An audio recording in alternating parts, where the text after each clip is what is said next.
Morning and welcome to all to the ultimate Environmental Delivery Committee meeting of this triennium. It's great to have you all here. The karakia I will defer. Wonderful to have you around the table, Hawani, if you wouldn't mind. Kia ora koutou, ni haku mihi ki koutou, he maumahara ko kamati for te rakitia, me te au ko hatu ki nei wā, ari atu rā ki e tātou tokora, a roko o te kaupapa o te rānei. He uri tēnā o karatai mei ka hatu maha o tākou. He mihi anō, so it's just a welcome from those that came before us, wishing us well with our deliberations. That the table may change over the upcoming period, and I wish you all well with the election. Kia ora. Kia ora, thank you very much, Hawani. Now into business proper, and this is the environmental delivery where we work on ensuring there's good delivery, but we also empower the wonderful people in the community to do some wonderful stuff. So I'm not using them. Apologies. We've got an apology this morning from Alexa, who has unfortunately got a dental issue. Any other apologies? We've got Councillor Metham online and Councillor Laws, welcome. I'll note that apology. Seconded Andrew, Councillor No. All in favour, please say aye. Aye. Against, carried. There are no requests for public forum. Confirmation of the agenda. I don't think there are any changes to it. Apologies. Do we want to start again? No. And just note and remind members of the need to stand aside from decision making when conflicts arise between their roles as an elected representative and any private or other external interests they might have. Noting that your declarations of interest are published on the website. We are lucky today. This is what we love about this committee. We get to hear from some wonderful people. First up, we've got the Royal Forest and Bird Protection Society of New Zealand, Francesca Cunningham, who does so many things. That today she's talking on the hilltops to the sea, striving to protect threatened species and ecosystems in coastal Otago, learnings and challenges from forest and birds, Tautuku restoration and bring back the seabirds projects. Welcome. I'd also like to acknowledge Francesca's contributions to the CAT project in Catlins. She's been a regular and thoroughly convincing member of that group, and her expertise has been really well shared in that, and her contribution is always amazing. But she does many things all over Dunedin and in the Catlins area. Kia ora. Kia ora. Koutou, and thank you for the invite. Right button. This one? Yeah, perfect. Wonderful. Kia ora koutou, and thank you for the invite to present our work here. It's a pleasure to be here and to be able to speak directly to those of you within ORC who have supported our projects for several years now. I was saying to Elodie before, it was actually the predecessor of EcoFund, which was then called the Environmental Enhancement Fund, which enabled us to get the first traps out around the City Shearwater TT colony here at Friday. So we run a couple of projects within Otago, focused one on remnant seabird colony protection and also forest ecosystem restoration. And both of these outcome focused projects. And because we really want to know that we're protecting what we're aiming to protect, which involves understanding the priorities in our areas and the threats that they face, and also so we can evaluate whether the actions that we're doing are actually working. And we also know this is certainly not mahi that we can do alone, so it's a matter of collaborating and working with others who are also doing great work, so that our work can contribute to larger scale studies and wider conservation. So where are we working? There's a map of the remnant seabird colonies where we're focused, which spread from Otago Peninsula down to Papatoa in the Catlins. And I've added in there a circle showing where our Tautuku restoration project area is in the forest there in the Catlins. So we're covering several sites along coastal Otago, and that there is showing our sort of approaching 5,000 hectare area where we're working around Tautuku, but also again, you know, we can't, when we're trying to do this sort of work effectively, we can't limit ourselves to lines on maps. the species and the predators that, you know, we're working with don't respect those. So there's an example of that is the Mātuku Hurapo, or the Australasian bittern monitoring, which is also being championed here by your ORC terrestrial science crew. This range of wetlands where we've been doing that acoustic monitoring down there. So as you'll probably know, Catlins, you know, really recognised for many of the native species, those ones shown in the top band there that still are present in fairly good numbers in the region, but also at the bottom there, species that are either locally extinct or only present in passing, such as kaka. So there have been species losses in the area, and many of the species still present there are pretty high up in the New Zealand threat rankings. So our project is working across the last remaining river catchments on the southeast coast, which is still under native vegetation from their headwaters to sea, although a lot of that, of course, was logged up until the 1950s. It's predominantly mixed podocarp forest, and we've got a lot of tidal and freshwater wetlands and clearings. Some of them, the frost flat clearings, are now classified as critically endangered ecosystems. So what do we protect and how? So we set out, we have a large network of track lines covering about 80 kilometres, and we work with Gavin White, who lives locally in Papatowai, who manages shots around those track lines every 3 weeks. And that's also complemented by 2 local farmers who hold casual contractors with us to help with that work. And then, of course, it was, you know, why are we putting that effort into that site? Conservation funding is obviously very limited. What's the best use of that money and why that area? So doing a lot of surveys ranging from freshwater ones, which working with Rosemary Klukas involved the discovery of this endemic non-migratory galaxis, the Gollum galaxis, in the headwaters of both the Tautuku and the Fleming River. Which was a real increase in their known distribution, and that's due to those areas being free of trout due to natural waterfall barriers. Also working with Kerry Knox, we've learnt more and more about the distribution of this beautiful and threatened Moko Pirirako, the Tautuku forest gecko. A challenge has been knowing how to monitor it. And we've been able to establish a forest edge site, and thanks to EcoFund support, initiate predator control there. And we need a site where we can monitor the geckos so we can know whether or not our predator control is effective at protecting them. And we've also, again, been doing nest success monitoring of sort of key indicator species, again, so that we can better understand what's happening to these species that we're aiming to protect. And what are the pressures on them? If we've invested in stoat control, but we're having Titi Pounamu nests predated by mice, you know, then we need to think about that and what do we need to do to better protect those birds, because each species reacts differently to different pressures. So we've done now 5 seasons of the Mātata, the South Island Fernbird nest monitoring. This is the kind of thing we like to find: eggs, growing chicks, and then fledglings. Unfortunately, you know, we set trail cameras on them. This is what often happens, usually just prior to the chicks fledging. So that's after they've been eggs for close to just over 2 weeks, and then another 2 to 3 weeks in the nest. And you can see the stoat there in that trail camera image. And this one shows another problem in these wetlands is actually feral cats, and that there's a feral cat predating a couple of chicks that were only about a day off fledging. And over time, we have increased our feral cat control there right through every single habitat where we work. And then again, working with the Titi Pounamu, a challenging species obviously is New Zealand's smallest bird, and down there they're in a very high forest. Some of those nests were over 18 metres high. And interestingly with them, we haven't recorded any nest predation, but we have recorded a decline in breeding pairs. So it seems like what's pressuring them is not during the nest phase.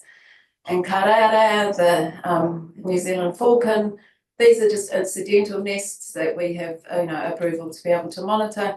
And just an example here of the kind of impact that feral pigs have. Obviously, they're ground nesting birds. They leave a lot of meat remains lying around their nests, they're a draw card for pigs. In this case, all 3 chicks could already fly and fledge successfully by the time the pig got onto them. And this lovely nest here with the little chicks, unfortunately, a really large boar actually devoured 2 of the chicks and only 1 fledged. So browser control is also a big part of our project, and we also monitor the korora down there. Again, pretty high nesting success, but we're not seeing an increase in the colonies. And yeah, that colony is actually pretty fragile. It's at a site where there's quite a few vehicles on beaches and quite high human visitation. And there's our Mātuku Hurapo, Australasian Bittern monitoring. And again, this is through a sort of ORC Birds New Zealand partnership that we're collaborating with. And we've been putting out acoustic monitors across 17 wetland sites in the Catlins. And again, you know, these are birds which fly huge distances. They don't respect regional boundaries either. So we're also working down in the Southland side of the Catlins for those birds. And that's been really rewarding. We're learning more and more about the presence of those birds. There's still a lot to find out.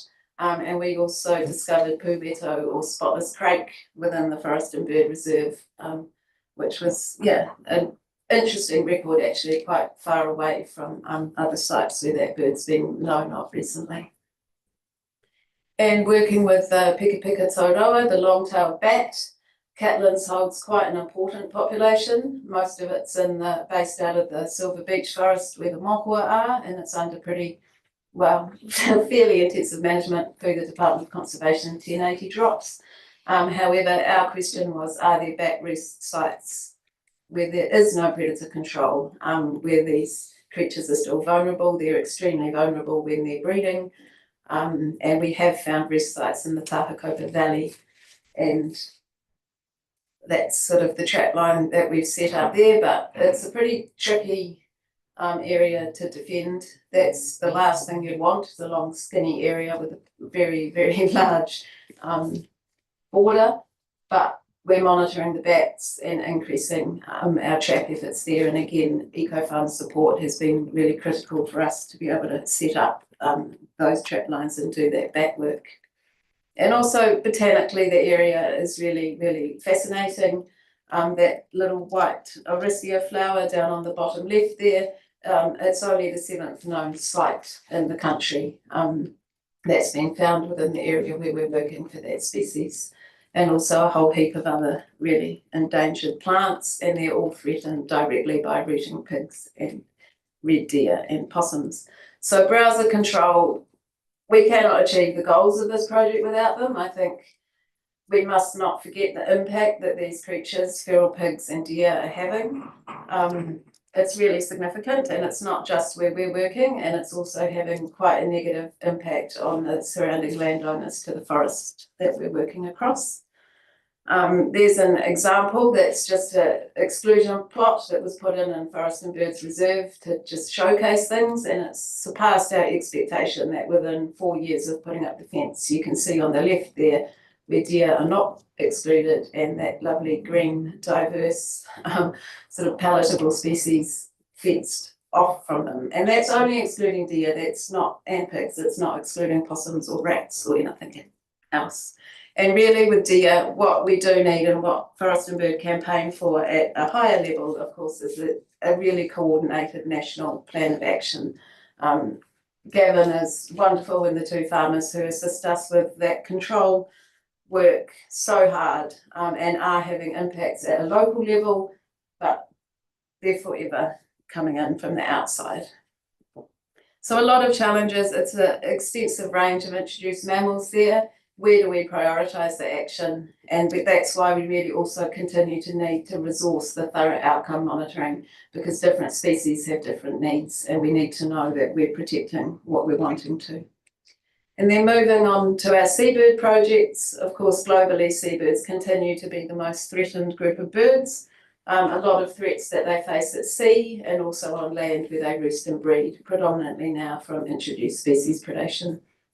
And again, Otago is really special in still having a lot of these remnant seabird colonies for a large range of species. And at wider level forest and bird works towards mitigating those threats and sort of bycatch. So we work at a range of sites, but I thought for this one I'll just touch on the largest colony, which is out on the eastern headland at Sandfly Bay. This is quite a significant colony with over 300 burrows, and in the best years we've recorded over 100 chicks fledging. And that's our trap network out there. Again, that's predominantly run by volunteers. And yeah, again, doing lots of monitoring to see what's out there and what kind of impacts and what's threatening the birds. And unfortunately, we have pretty much everything out there. There's stoats, that's a black feral cat down in the corner there. Possums, obviously, thanks to the amazing efforts of Otago Peninsula Biodiversity Group and other partners, we are no longer recording, but we've always fed any possum evidence that we have through directly to them, so that they could respond, and that's worked really well. And yeah, a lot of was pretty hard in the early years, and ferret predation has been the worst, and we do monitor the birds to know that it's the predation that's killing them, and it hasn't been starvation when those events have happened. And yeah, I guess we've always got to get smarter and better at what we do, and of course dogs, you know, are just such incredible detectors of these things. So we've been really lucky to work with Ange Newport through the Department of Conservation Conservation Dogs program, who brings in Elmo there, the little dog, and does a mustelid survey for us twice a year, which really helps us to better target where we put the traps, and then using live capture traps and getting new technologies which can send us text messages when they close and that kind of thing, enabling us to maximise our efforts. But of course, you need to really trust your technology and know how to use it if you're going to rely on it. And we just continue to intensify that predator control, and we've now had 6 seasons of successful fledging. But occasionally a ferret does get through, so you can never quite relax. And yeah, over 250 pre-fledged chicks have been banded since 2019, 72 of those this past autumn. Takes an average of 6 to 7 years for these birds to return to their colonies to breed. And last year we recorded the first left-leg banded bird returnees to the colony, which is some of the chicks that were banded there in previous years. So that's rewarding, but it is slow. And of course there are challenges because these birds they depend on the sea. They're only on land to breed and rear their chicks, and everything they depend on is out there. So there have been seasons where we've had more and more of these localised heat waves and really, really underweight and starving chicks. So we want to continue to expand the long-term monitoring of the seabirds at all the sites and adapt the trap networks and obtain more data, and of course share all the findings that we do with wider landscape scale initiatives such as Predator-Free Dunedin and in the case of Tautoku with the Catlins Action Planning work.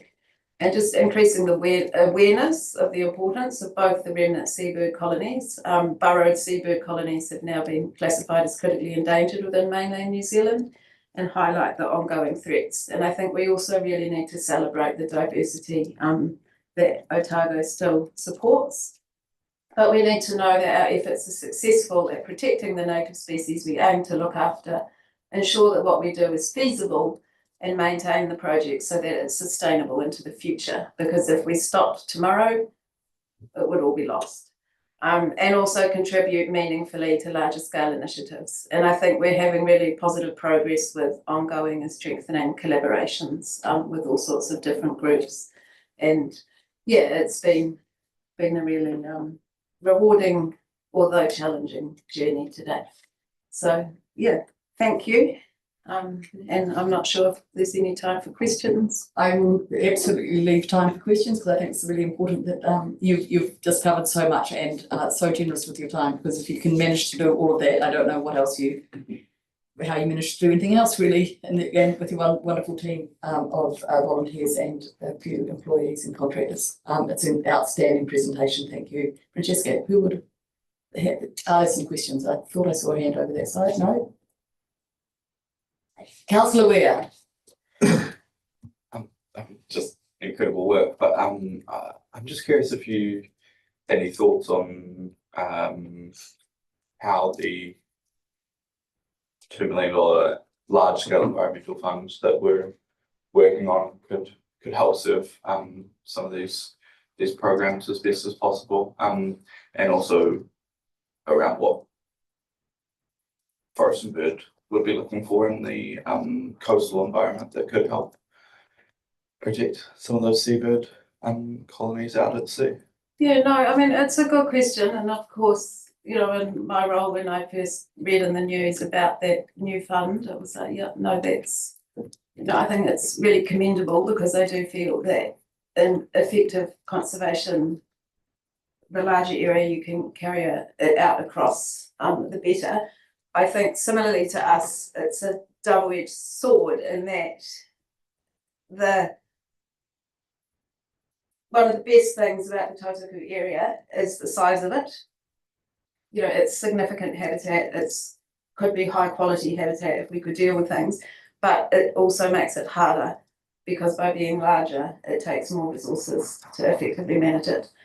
So I really do feel that those kind of injections of, you know, what may seem large amounts of money, when you cut it down to a per hectare scale, it's not actually going to be very much. And then the output that you get is far greater.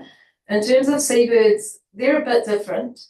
And of course, as Hawani knows well through his work out at Te Aroha Head, the good thing about seabirds, and especially these burrow nesting seabirds, is that they all pile in on top of each other, and you can get a large amount of birds in a very small area.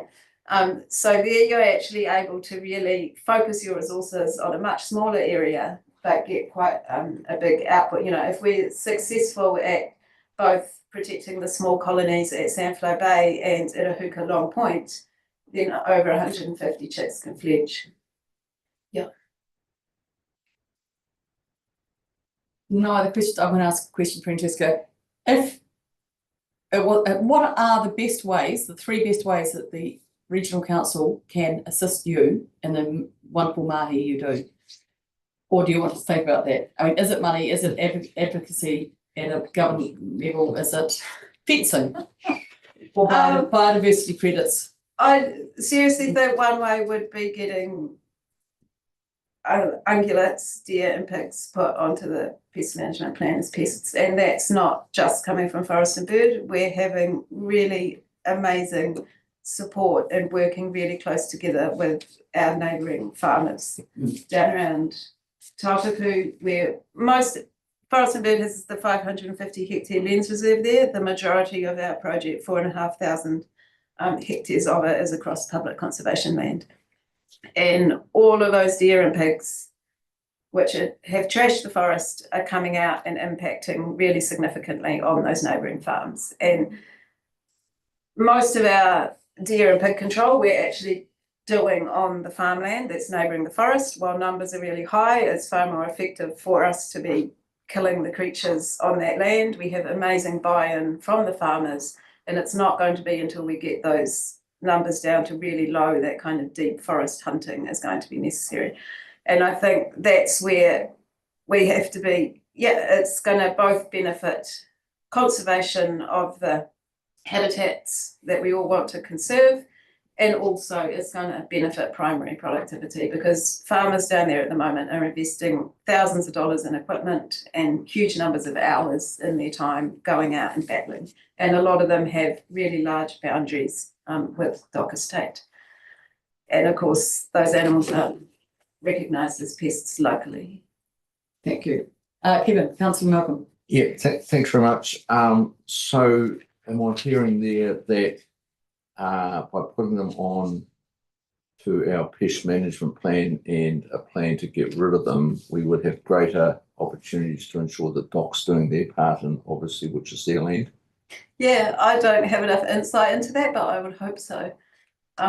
Yeah, I don't, yeah, what getting them there could enable the council to do in terms of making landowners be responsible for them. I also, of course, appreciate current funding cuts to DOC, the massive amounts of land that they're managing, and the lack of funding and capacity to do it.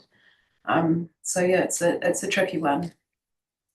Thank you. That go councillor Paul.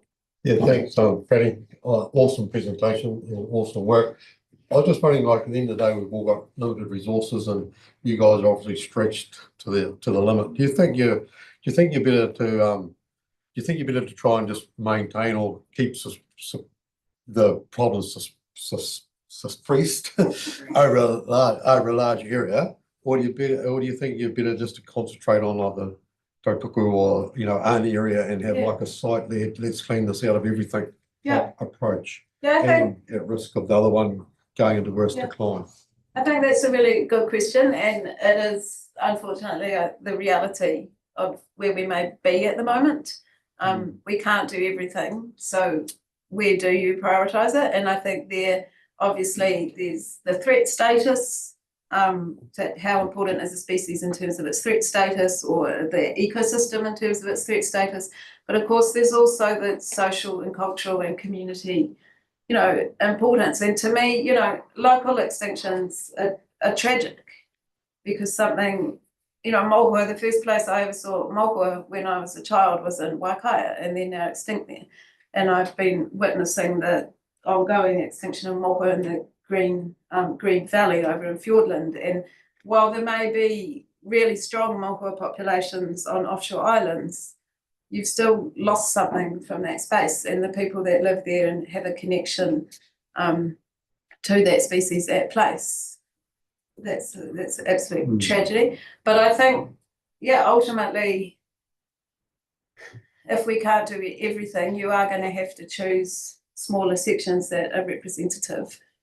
But I do think that you want to do it properly.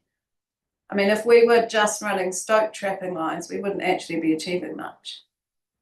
That's the trouble, because you take one out, another one comes in. Yeah. Yeah. So if you go. So it's a bit of a dilemma. It is a dilemma. Look, no other questions, Francesca. Thank you so much.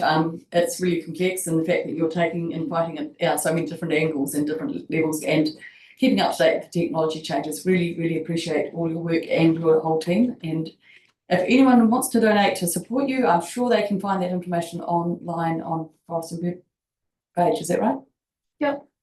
And also, again, thank you. And we do recognise our ongoing support that we've had from ORC, both through financial donations, but also the collaborative work we do with your science department, and it's really integral. Thank you. And your suggestion, we've got a paper on Biosecurity Act this afternoon, later on, and I may well raise your issue in our report, the response in our report. Thank you. Yeah, kia ora. Thank you. Kia ora. Now we've got the Otago Catchment Community annual report from Craig Simpson, and we've got Sam Dixon here as well. Welcome to you both, and the wonderful mahi you both do in your roles and outside of your roles. Great to have you here, and acknowledging our Councillor Paul's part in A, setting this up, and B, continuing to be a representative on it. It is a joy to join this group as your representative on there, and the wonderful work they're doing.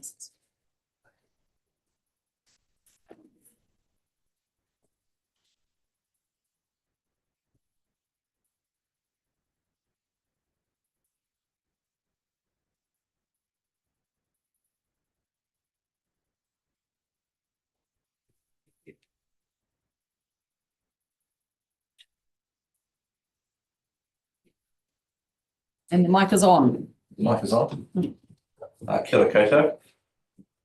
I'm Craig Simpson, Regional Lead for Otago Catchment Community. Lovely to see everyone here today. We're just wanting to give you a bit of an update from OCC for the past year. Have sent through the annual report, which I believe you've been able to have a look at. But effectively, Otago Catchment Community exists to support Otago catchment groups and to achieve their environmental goals. And we provide funding, we provide coordination, education and connections with stakeholders throughout the region and catchment groups throughout the region. So just on the screen, we've got a bit of a map of the catchment groups in Otago. Currently, there are 27 groups, and they represent a whole bunch of members. There's and within those groups, there's 28 subgroups, or what is often called tributary groups or pod groups. And of those 27 groups, there's 21 rural groups and 6 urban. So yeah, that's just a bit of a snapshot of where things are at. And this past year, we've had one new group formed, and which is called the Water Users Group up in Lauder Creek. Some highlights from the year, which I thought was, just good to just give you a picture of what we've been up to as Otago Regional Council supports us. We have run 7 direction setting workshops. So that's like workshops where we would go and work with the catchment group to either establish their vision or to ensure that they've got a working and current action plan for the year. So they're kind of continuing to be able to achieve their environmental objectives. So we run some facilitating sessions, and you can see on the bottom picture there's Sam working with Otago South River Care.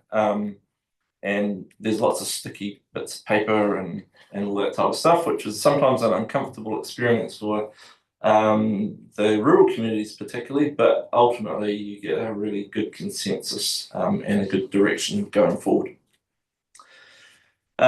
We've run 14 training workshops throughout the region through the year, and they were listed in the annual report, but a couple of the standout ones there was some facilitation workshops that we were training catchment group leaders or coordinators to help facilitate their own groups, which was really good. We've done some engagement workshops, finding from our surveys and the catchment group forums that we're running that engagement with landowners is often a real problem. And so we've been running some engagement workshops throughout the region, particularly for catchment groups, and helping them develop their own communication plans and whatnot. And then we've done some predator control or predator trapping workshops as well, which has been really cool. We've had 2 catchment group forums. One was in October last year and one was in May this year. And that was well attended from catchment groups throughout the region. So they all come together and catch up with each other and see where everyone's at and how everything's going. And then finally, down the bottom there, we've run 12 events where OCC's played a significant role. So whether it's lead speaker or running a stall at an AMP show for a catchment group or whatnot. So we've had a big role to play, and that's not including all the other meetings and get-togethers that we have with stakeholders, catchment groups, and the like throughout the region. So just wanted to share with you about our direct group funding. This year, or previous years, we had supported catchment groups. There were 13 groups we supported. This year, it's increased now to 17 catchment groups, and this is providing coordination support. Effectively coordination and administration support for those groups, so that helps them to run independently and so they can really get on and achieve their goals. Got some pictures there, and that's just showing some of the work that is enabled because of the support. So various events and trainings and hui's throughout the region. And then this one was an interesting one. We did provide project funding. However, at our March meeting, we put a halt to this. So this year we only awarded $41,000 to 7 projects across the region as part of their projects, and they're all around addressing environmental objectives of the groups. But there's a mural there, there's SHMAP kits, which are stream health monitoring kits, there's sediment traps we've done, and other various projects we've supported. And we've re-looked at that, which we'll talk about in a minute, as the project fund and kind of reimagined how that looks going forward. Just wanted to acknowledge our OCC team. So you've got my role, which is an oversight role, but on the ground we have Nicole Sutton, and her area, she works with the catchment groups in the green. She's our central coordinator. And we've got Sam Dixon, who's in the audience today. He's our coastal coordinator, and the catchment groups he works with are shown there in the blue. And in addition, we have our administrator, Camille Nakatami, who does a fantastic job. And then on the governance group, we have a strong governance group, and I'd just like to acknowledge all of their hard work. So our chairperson is Hannah Stalker, who was unfortunately unable to be here today.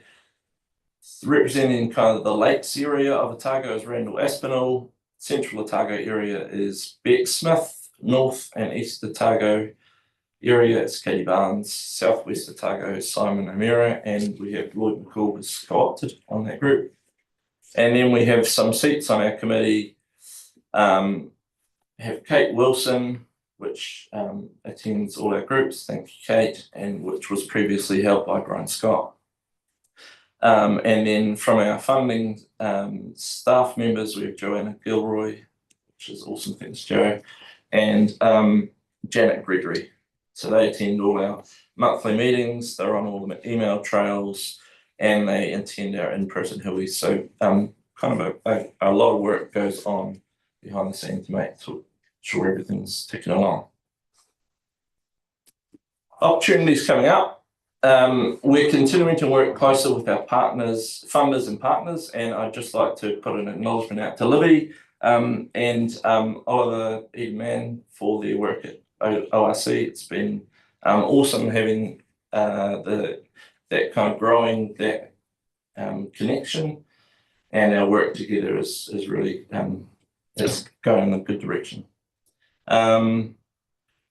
Kickstart funding, as I mentioned before, we did make a bit of a change to our project fund, and we, it was a bit of an interesting area, and we were a little bit worried that it was not complementing the eco fund as well as it could. So had a rethink.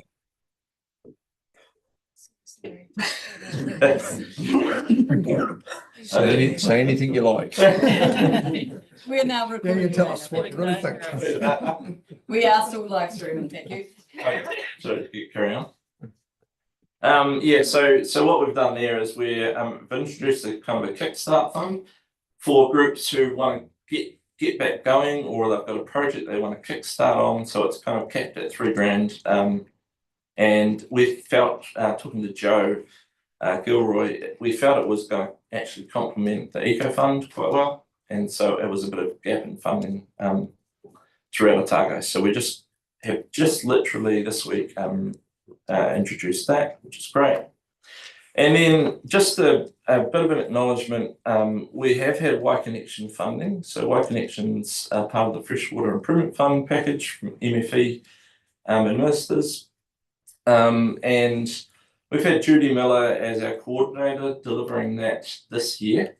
And she's done, or this past year, she's done a fantastic job. Our Y Connection funding has continued again. So we're going to be focusing this year on continued regional needs delivery. So we did a regional needs assessment last July with the catchment groups throughout Otago and identified a bunch of areas that there was a gap and that they could do with some help in. So we'll continue with that regional needs assessment delivery. We're going to do some more work around sediment control, and then continuing with our engagement upskilling, because we continue to see that as a real gap and a need in our catchment communities. Just a big thank you to our sponsors, the Otago Regional Council. You guys have been great, and it's core to ensure that we continue doing our great mahi throughout the region. We're also supported by Ministry for Primary Industries, and then, as I mentioned, the Y Connection funding is we've got that for another year. Thank you. And I presume you're happy to take any questions, Craig? Yes. Thank you. Thank you, councillor Noon. Thanks for the presentation, Craig. Just looking at your map with the current areas covered with catchment groups, how realistic is it to achieve full coverage across Otago? And what sort of time frame would you need? And in terms of your current funding envelope, is that realistic to achieve over a length of time? I mean, we've always taken the model that we like it to be driven from the landowners, the ground up, approach. So I guess the reason there's no, in some areas there's gaps is because there hasn't been that drive. So I kind of can't comment whether there would be how long that would take for that to be filled. Perhaps there's a need in the coming years. We don't know. Do we have capacity? I think at the moment we probably do have capacity to continue working with this groups, but it depends. Obviously, a new group takes a lot more work and kind of working beside them and that kind of thing, upskilling the leaders or the coordinators in the area. So, I think depending how many groups there were, probably we do have capacity, but all these catchment groups go through waves, right? So high, they're quite busy or they're a bit low. So it sort of depends what else is going on. But yeah. Thank you. Councillor Ware, followed by Councillor Metham. Thanks again. I'm just wondering if you could touch on what the difference in eligibility is between the funding previously, before I think it was before March, and what this Kickstart fund was eligible for the Kickstart funding. That was a project fund, so we would kind of sponsor projects. Say if someone wanted to build a wetland or a sediment trap or whatever, the funding was up to $15,000. And whereas this new fund is really, it's capped at 3,000. It's kind of to get either a group kick-started or potentially like if an existing group has a project that they want to go, this is a big project, but we want to get something over the line. That's kind of what's designed for. There are some criteria that's on our website, specifics, The idea there being that previous funding was sort of almost competing with the eco fund. Yeah, I think it was a bit confusing. There was definitely groups would take it up, and once they found out about it, it's great. But then I was worried that it was almost competing, almost competing. It was definitely different. But I think the way we've got it now is it's going to be a lot clearer and actually potentially more helpful for our catchment groups, which will then in turn lead them on potentially to more applications to the Eco Fund, I should imagine. Sorry, I've got. Oh, sorry. No, did you want to make a statement Yeah, on I'm this? just going to make a wee comment on that as well.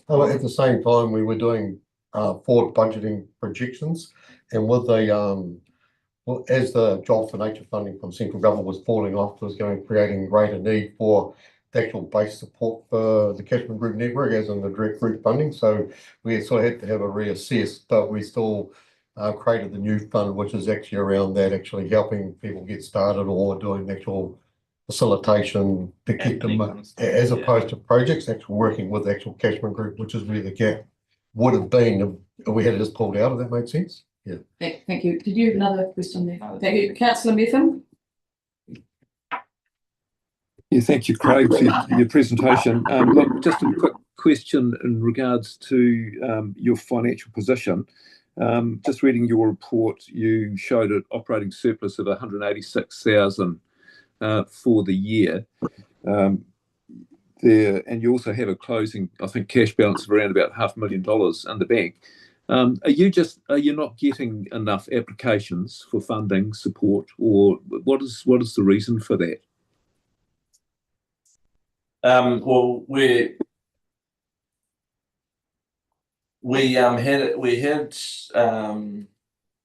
did have enough. We did have some applications, but not all of them. And what you'll note in that, Tim, is or Councillor Methven, is that some of those groups have not actually completed their projects. So that's kind of part of the reason we've got a little bit of leftover in there, or a surplus in there. So some of the groups will be completing their projects. We've kind of put the hard word on them to, or given them an extension until this December, so that they'll kind of need to be completing their projects by then. So a lot of that money will be drawn down. And then just going forward, I think there was a bit of leftover from within that. You'll see that the original council gave us a cash in advance, or an income in advance of 234,000, and that was to effectively do my role.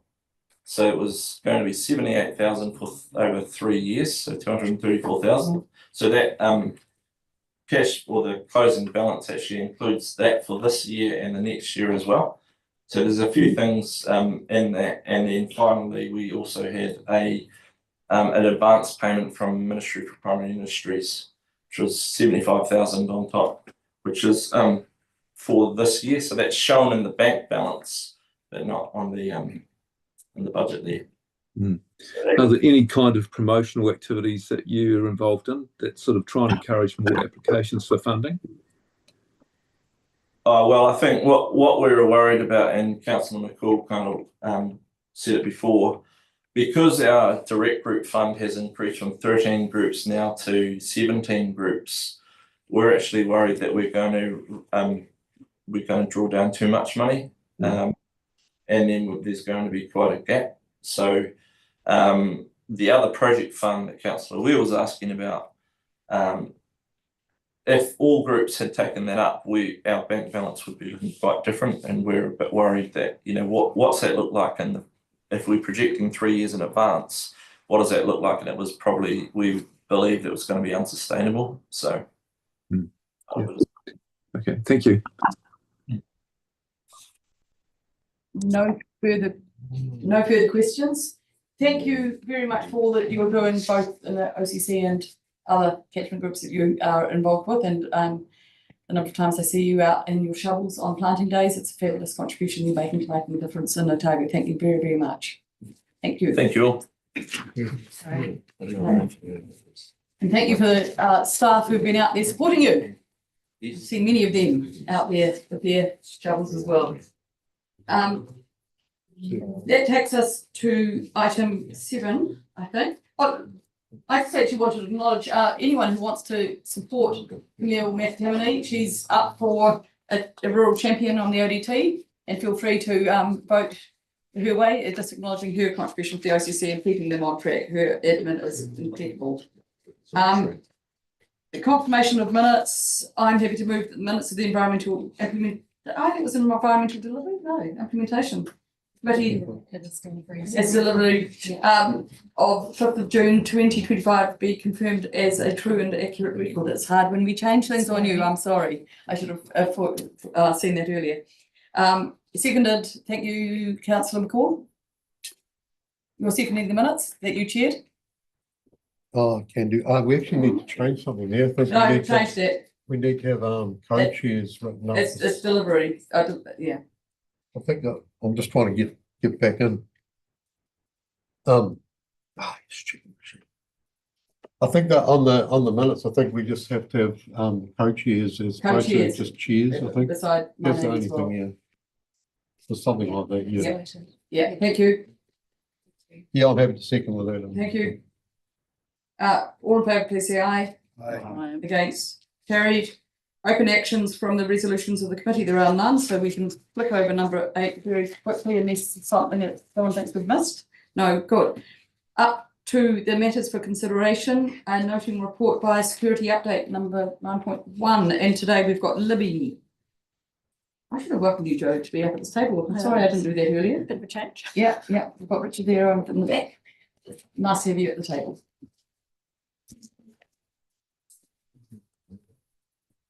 And got it. Rob, nice to have you here. Thank you. Thank you for having me.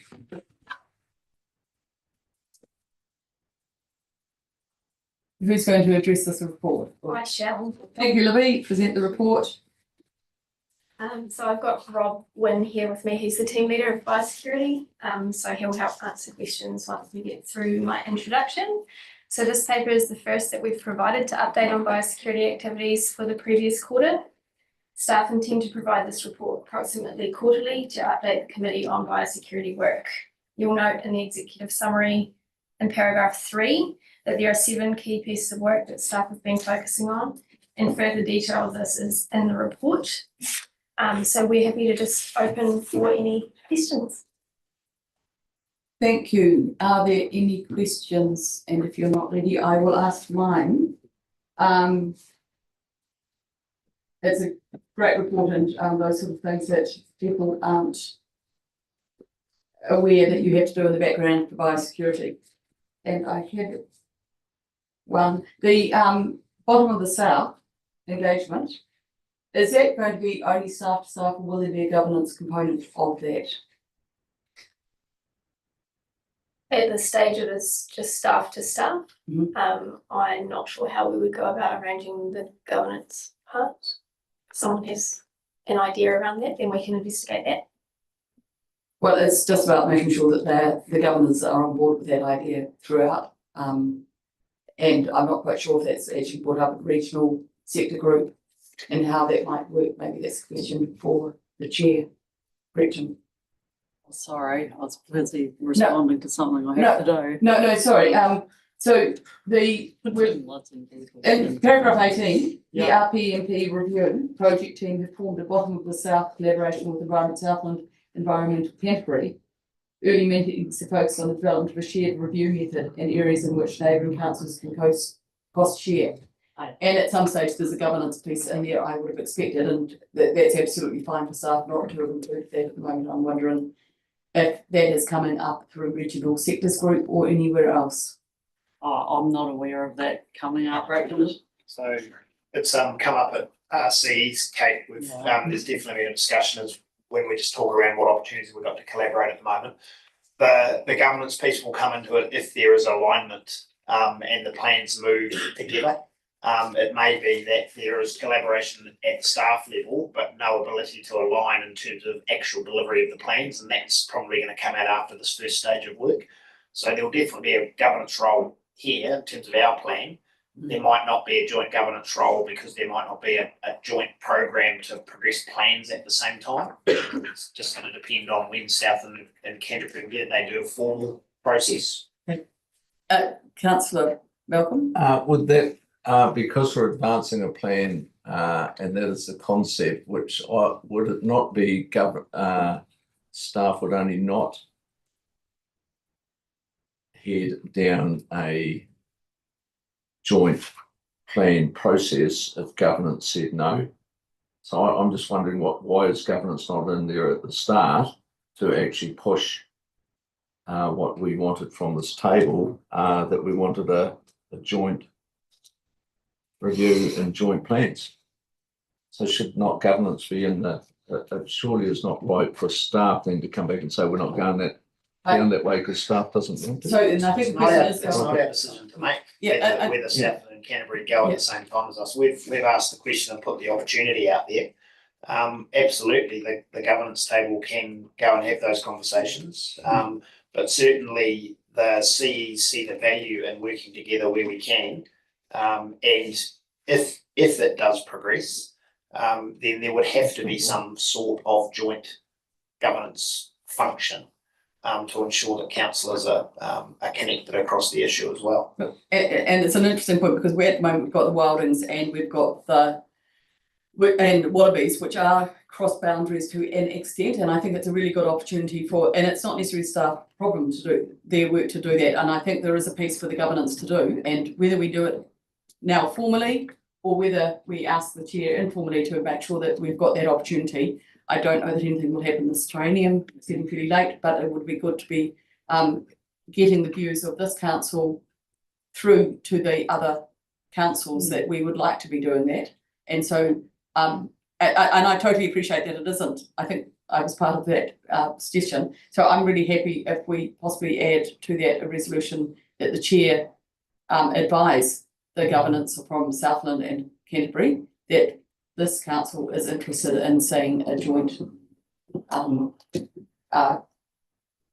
PMP process if possible.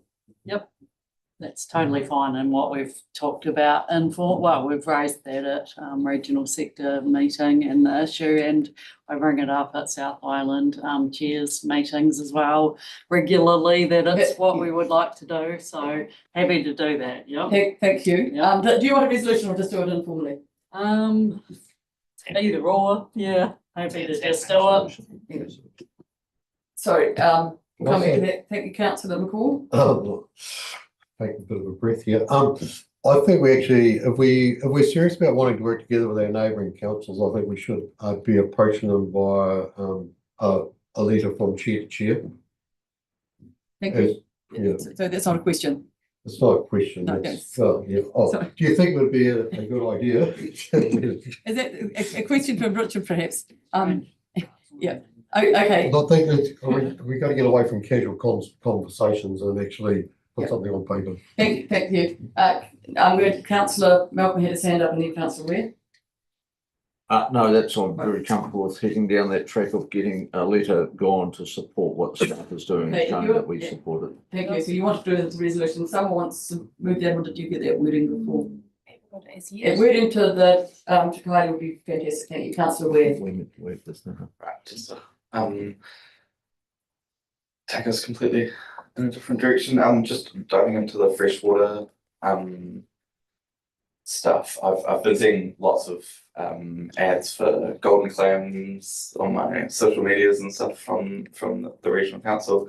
I was just curious what and feel free to let me know if this is there in 9.4 later in the committee meeting, but just wondering what the sort of future is for our education and program in general there, because obviously that's has been reactive once that those pieces established up north, and I think we've had some studies come out since then and probably more information. So wondering how that's shaped and what we think the future of that program will be. So we have staff in my team who are sitting on the National Check Clean Dry program, and so this year there will be a change in the way that the Check Clean Dry program operates to a new way of doing things for Check Clean and Dry. So it will take into account the golden clam as part of that process. But currently the process now doesn't actually treat for golden clam, but we are as part of that National Freshwater Partnership. So we're working with MPI, so we're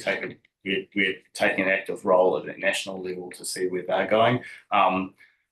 In saying that, the gold clam is one of those things that it's a watching brief for us down here. We're advocating very strongly, but it's one of those things that it's a hard thing to know. We are really cognizant of boats coming down from the North Island, and that's probably our biggest risk at this stage. So having the boats in the carpets and also in the water. So yeah, we're keen to progress things, and we'll be looking at an RPMP review about what we can do too.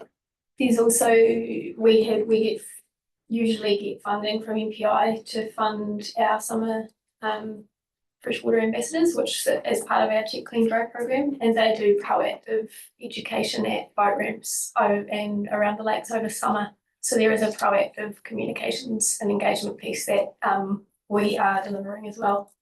So are there any big things we've learned in the last 2 years since they've established up north?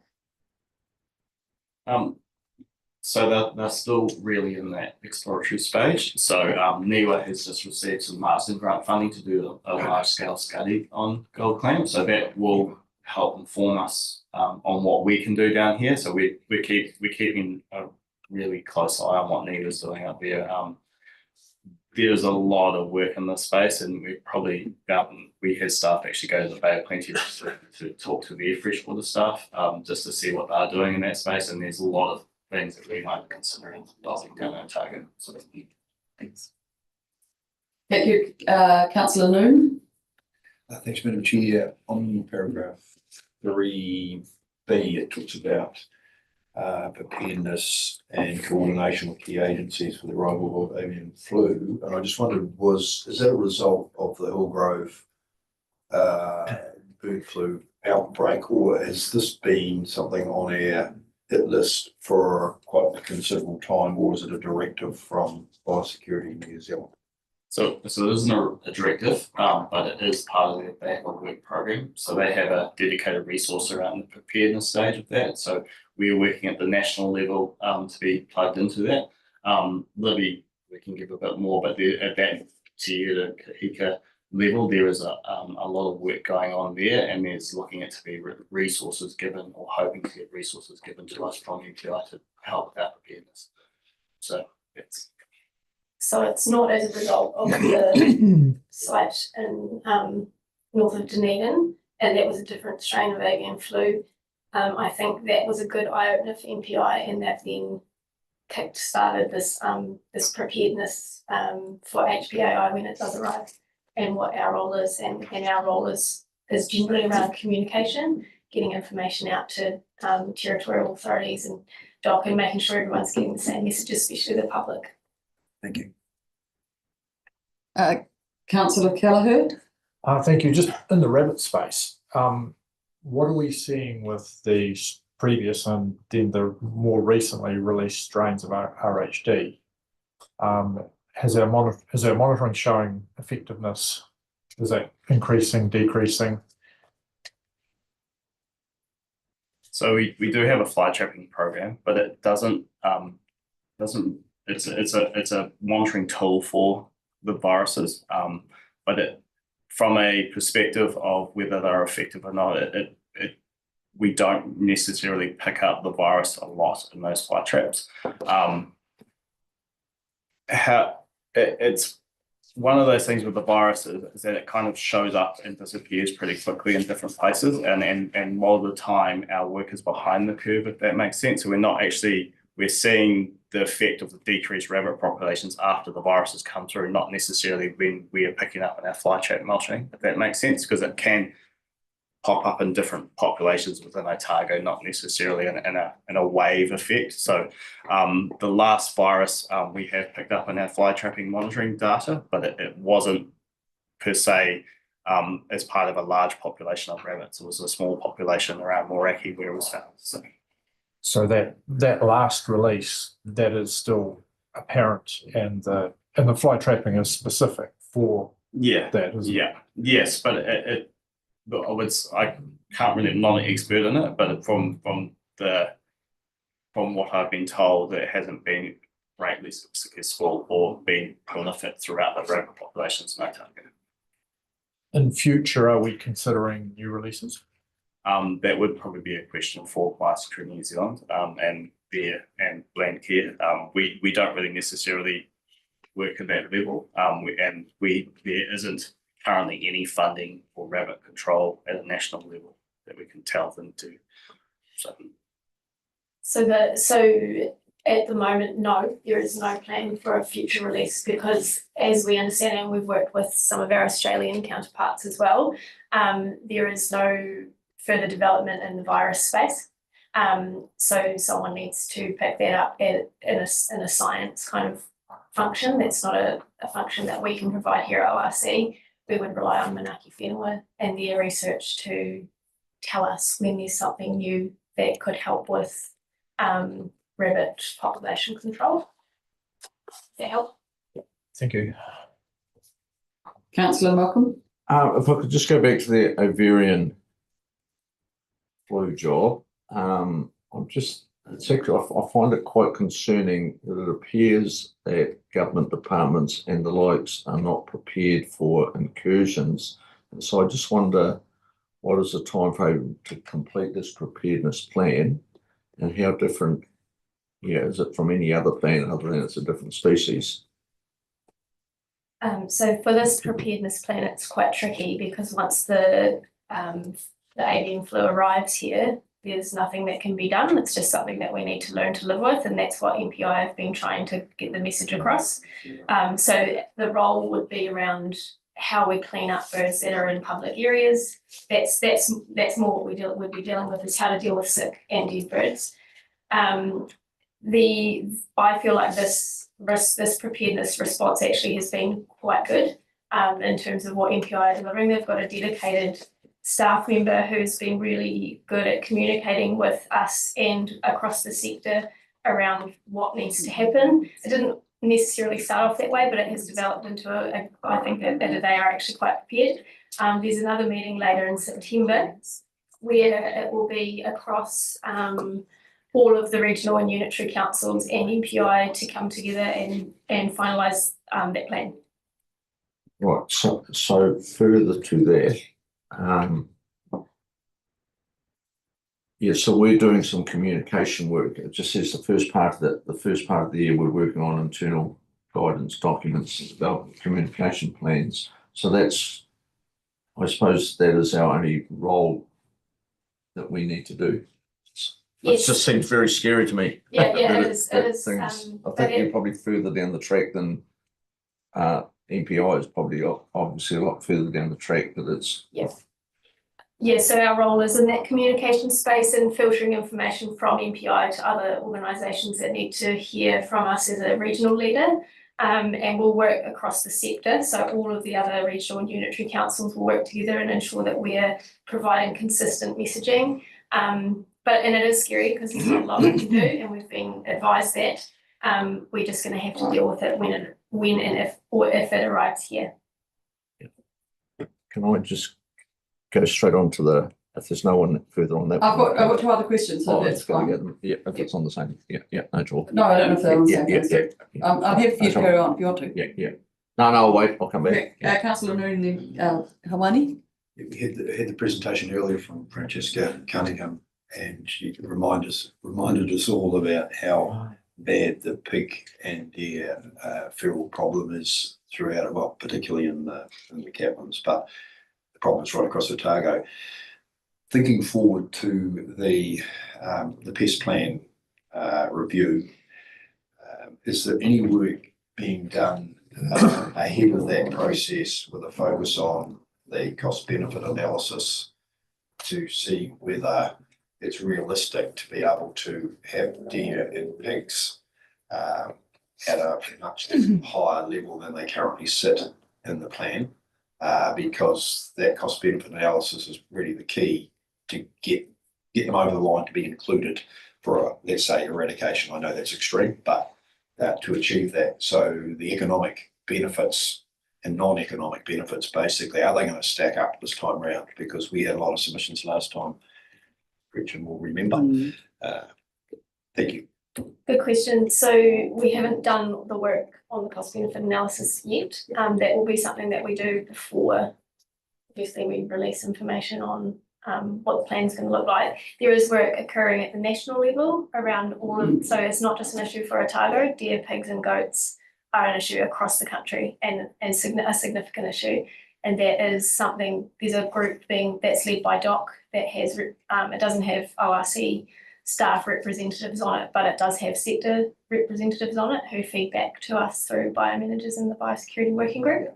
And Rob has some information as well on the wildlife, the Wild Animal Act that, sorry. Yeah, no, sorry, can I just jump in? So, sorry, I realised that the cost benefit analysis is part of the process to actually, when we're formally going through that process. So I suppose my question is more around, things have changed in the last 5, 6, 7 years with these pests. And I suppose in the back of my mind, I'm just thinking, is there any sort of rough analysis being done to recognise the damage that's occurring? It's far more significant now than what it was. So I'm sort of trying to understand whether it's realistic to think we could get over the line this time.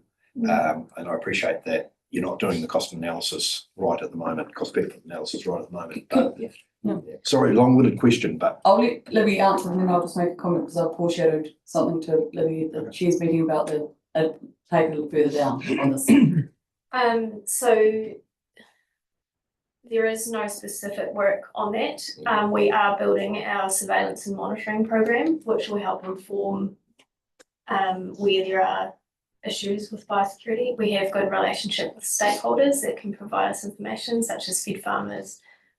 There's a lot of community groups that are providing information around the impact of these animals on their properties. And we've also got James is here. He's just stepped into a role to help us with education with forestry around how they can help prevent pigs, deer and goats from causing problems on farmland. So there's work we're doing there, but I don't think it's going to answer your question properly in terms of specific information. But we will look to get that to inform our cost benefit analysis.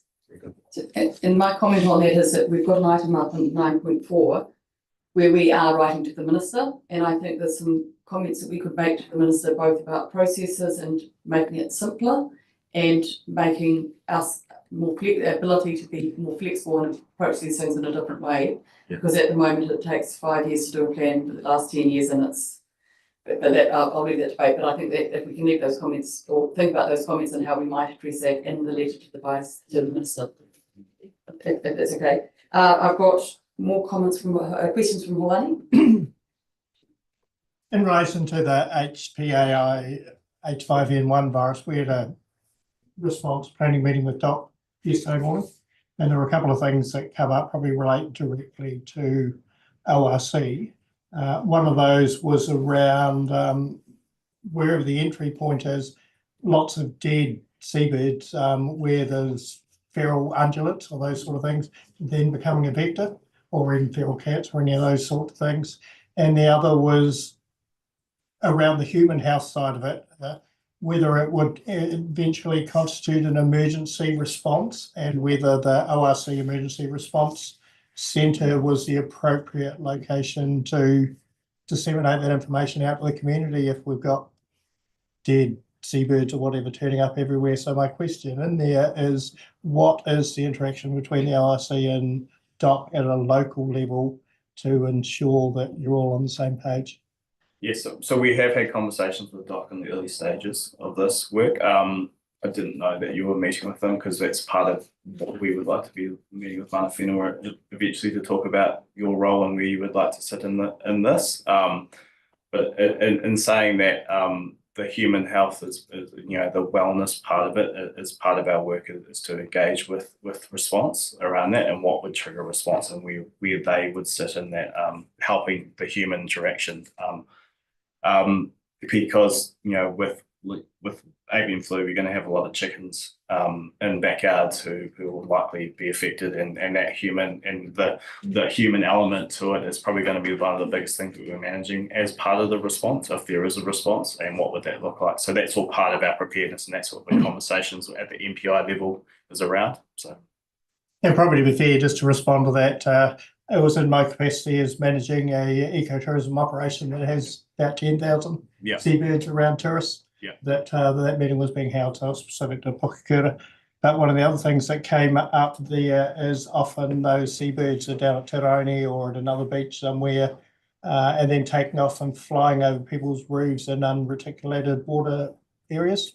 And so I'm not sure whether that's it for DCC or ORC about how we can protect those communities to enable them to stay there. Yeah, and so as part of this work, we'll be engaging with territorial authorities, so the DCC and the likes, to talk about these risks and identifying those high risk areas such as the seabird colony, Tauranga, and the likes. Thank you, and thank you for acknowledging. You wear so many hats sometimes. It's hard.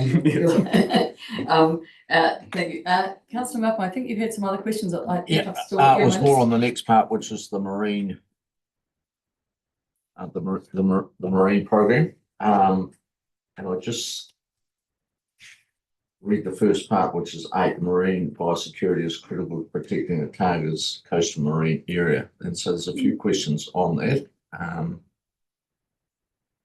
Again, if we are the regulator and having to do these jobs, why do we actually need a resource consent to do that? And why can't we just go ahead and do that under an environmental plan and get the job done?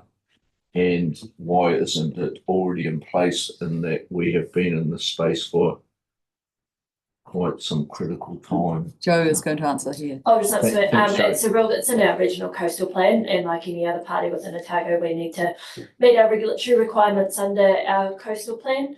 You'll see that this is just an emerging issue, and as we are standing up and building our biosecurity program, especially in the marine space, that we are coming across the right tools that we need to have in place to ensure we are prepared. And I know a number of regional councils have just over more recent years got these consents in place. So we're being proactive, and we're also making sure we meet our regulatory requirements under the existing coastal plan.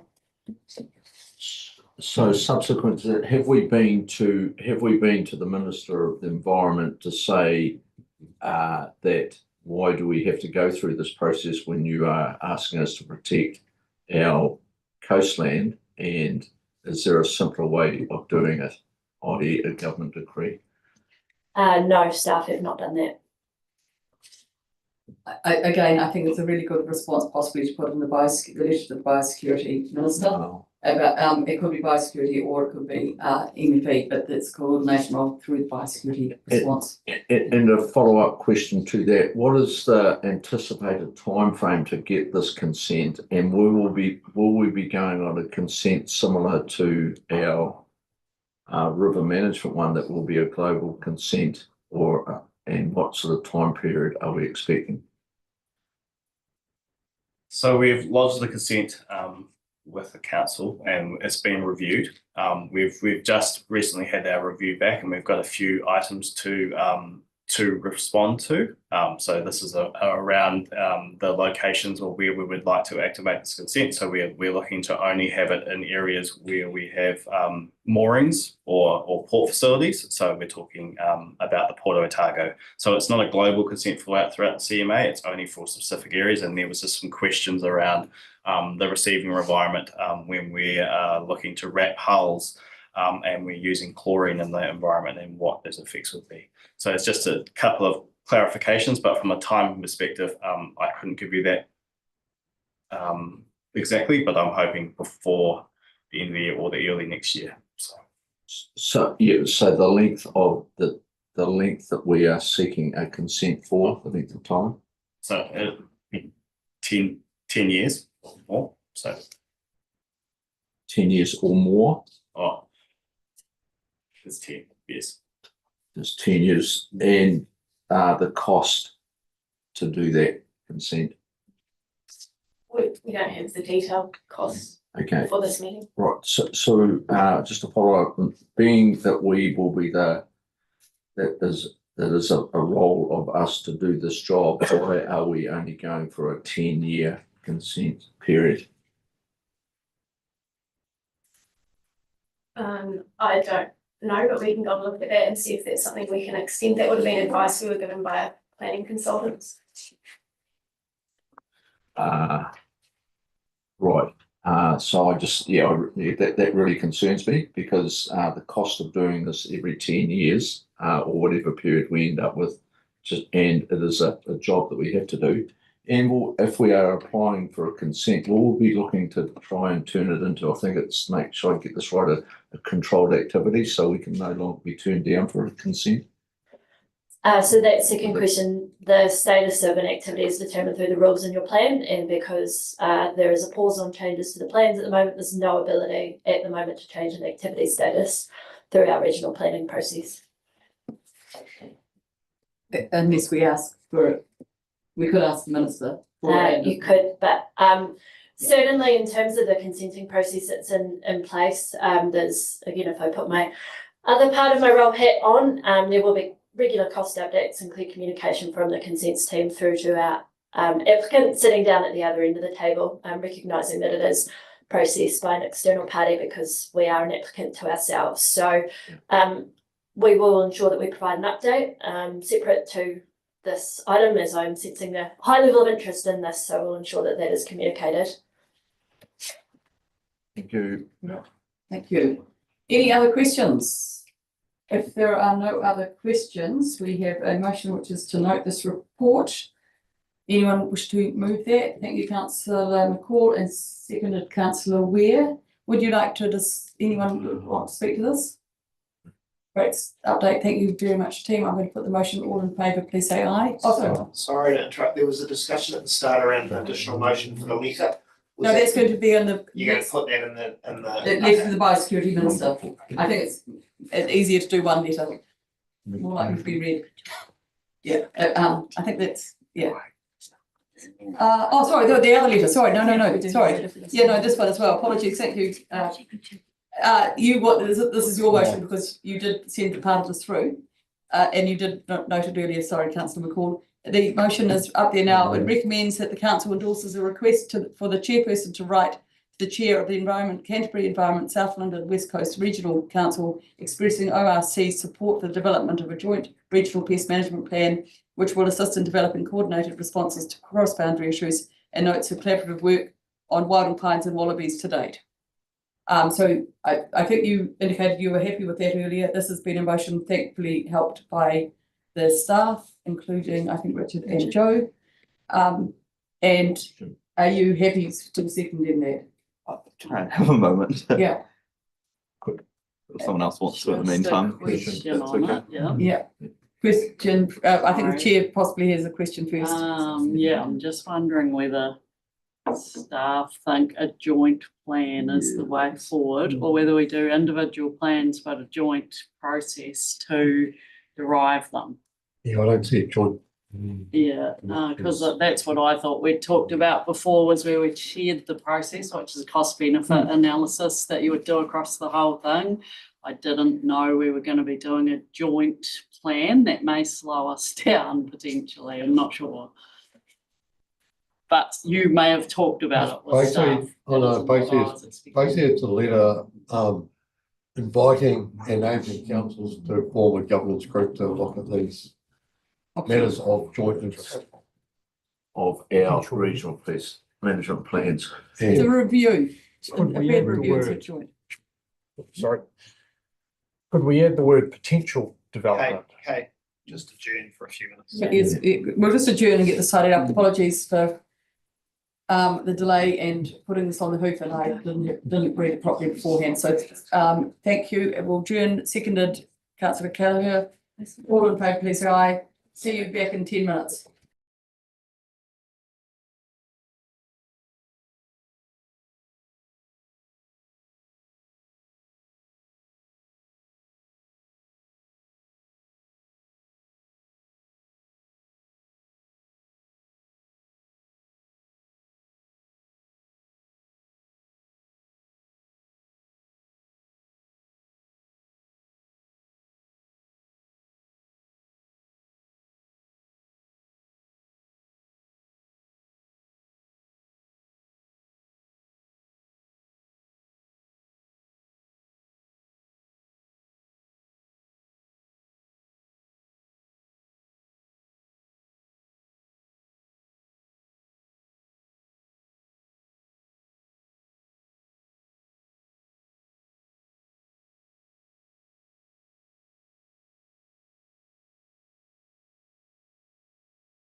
And so I think this is the new motion has been put together. Thank you for all of those staff and councillors that contributed. I understand that Councillor McCall is still happy to move this motion, as is Councillor Ware to second it.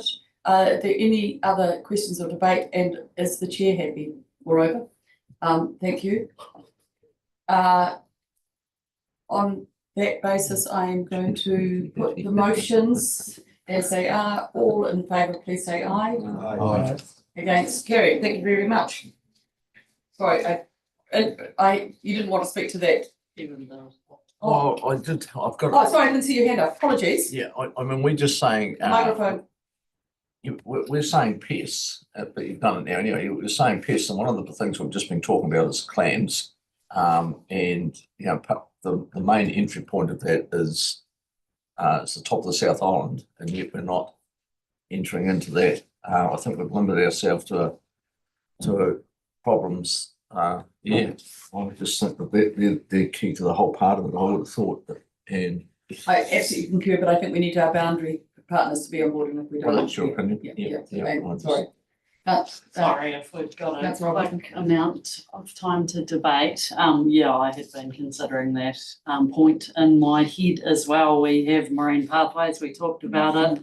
We have I suppose pathways where pests or weeds can get across all of New Zealand, and actually broader than that as well. But I think starting with the South Island, and particularly with our neighbours first of all, and then broadening from there if possible across New Zealand. Actually, when we did the pest management plan last time, we worked with biodiversity experts within councils and beyond, right across the country. All the councils did that to an extent, particularly with those marine pathways. So I think that there is a lot of opportunity to do that, and it makes a heap of sense. Starting with the South Island with this leader is a good, starting point, but totally agree with Councillor Malcolm. There's a lot more scope. Doesn't mean we shouldn't start with our neighbours though. Thank you. Any other comments? And I just note that on the clam situation, I've been reminded by our general manager that we have written to the minister about the clam situation and identifying it as a South Island risk.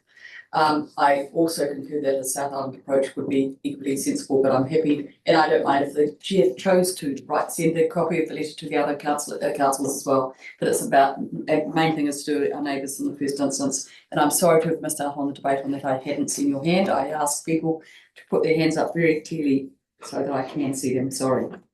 On that basis, we'll now move to item 9.2. which is the review of the integrated catchment management program.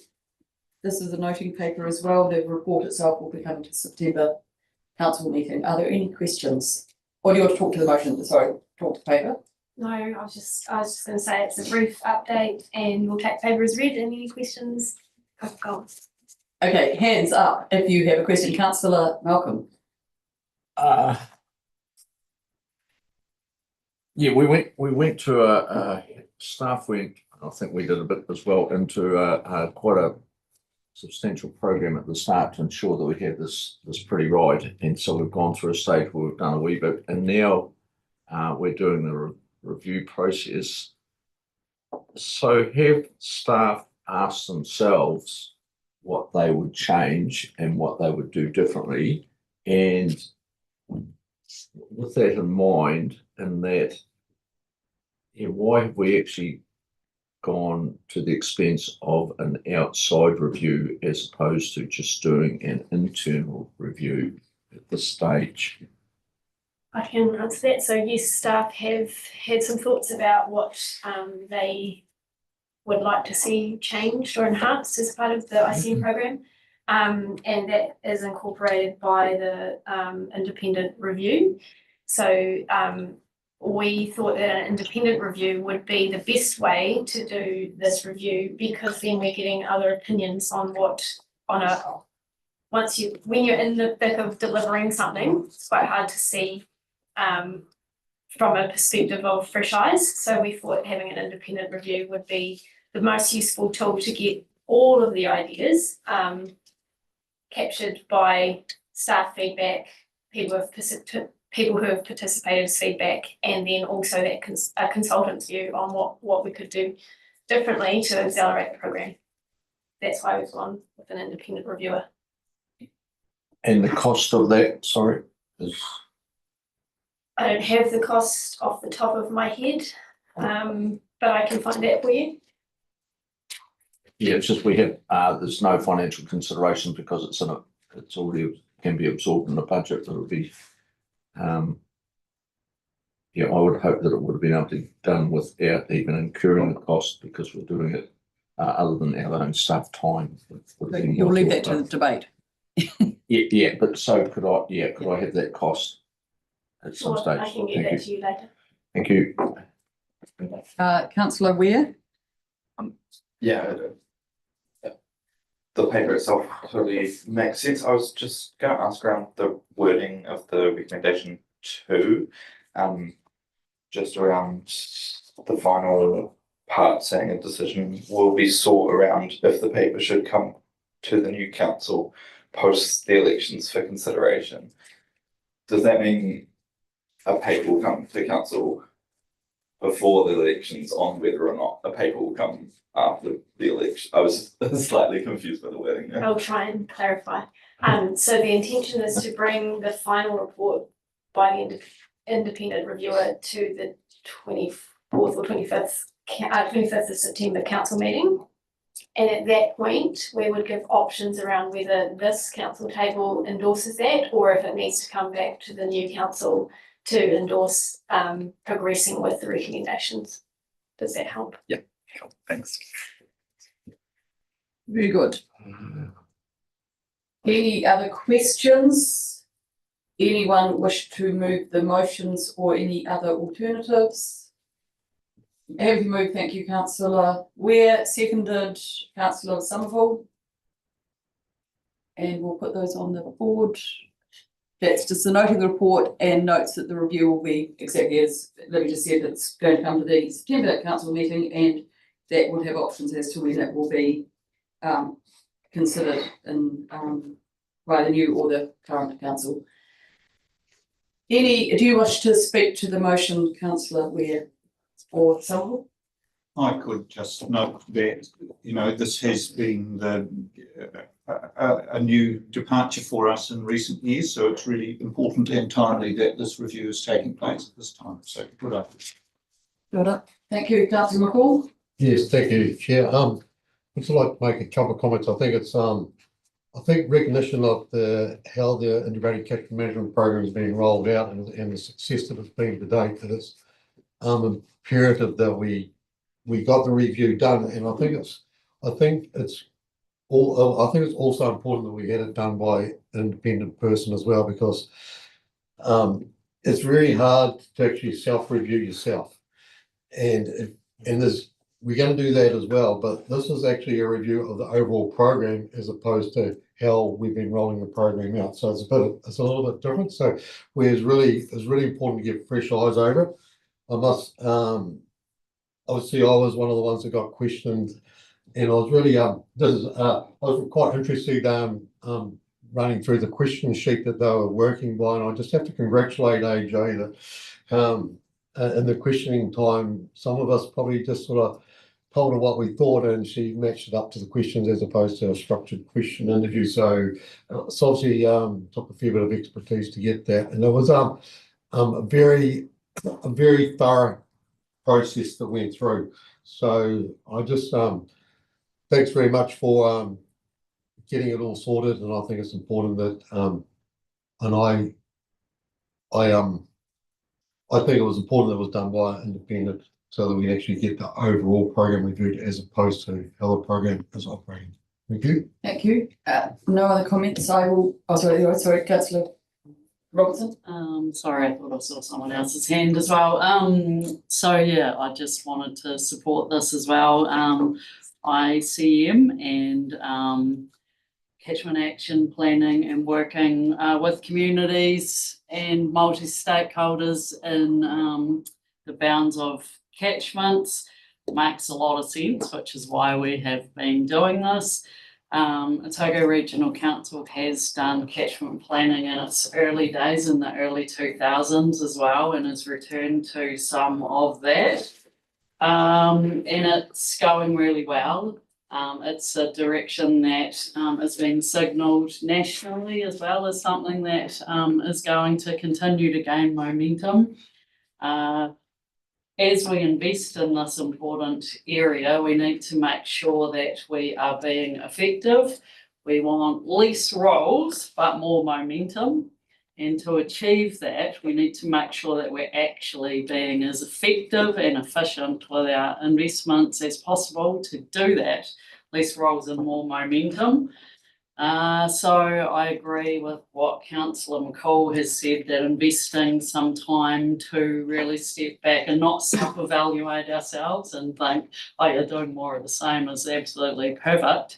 To have a really good think about what could we do that's even better, and to get more momentum, could we be doing it faster too?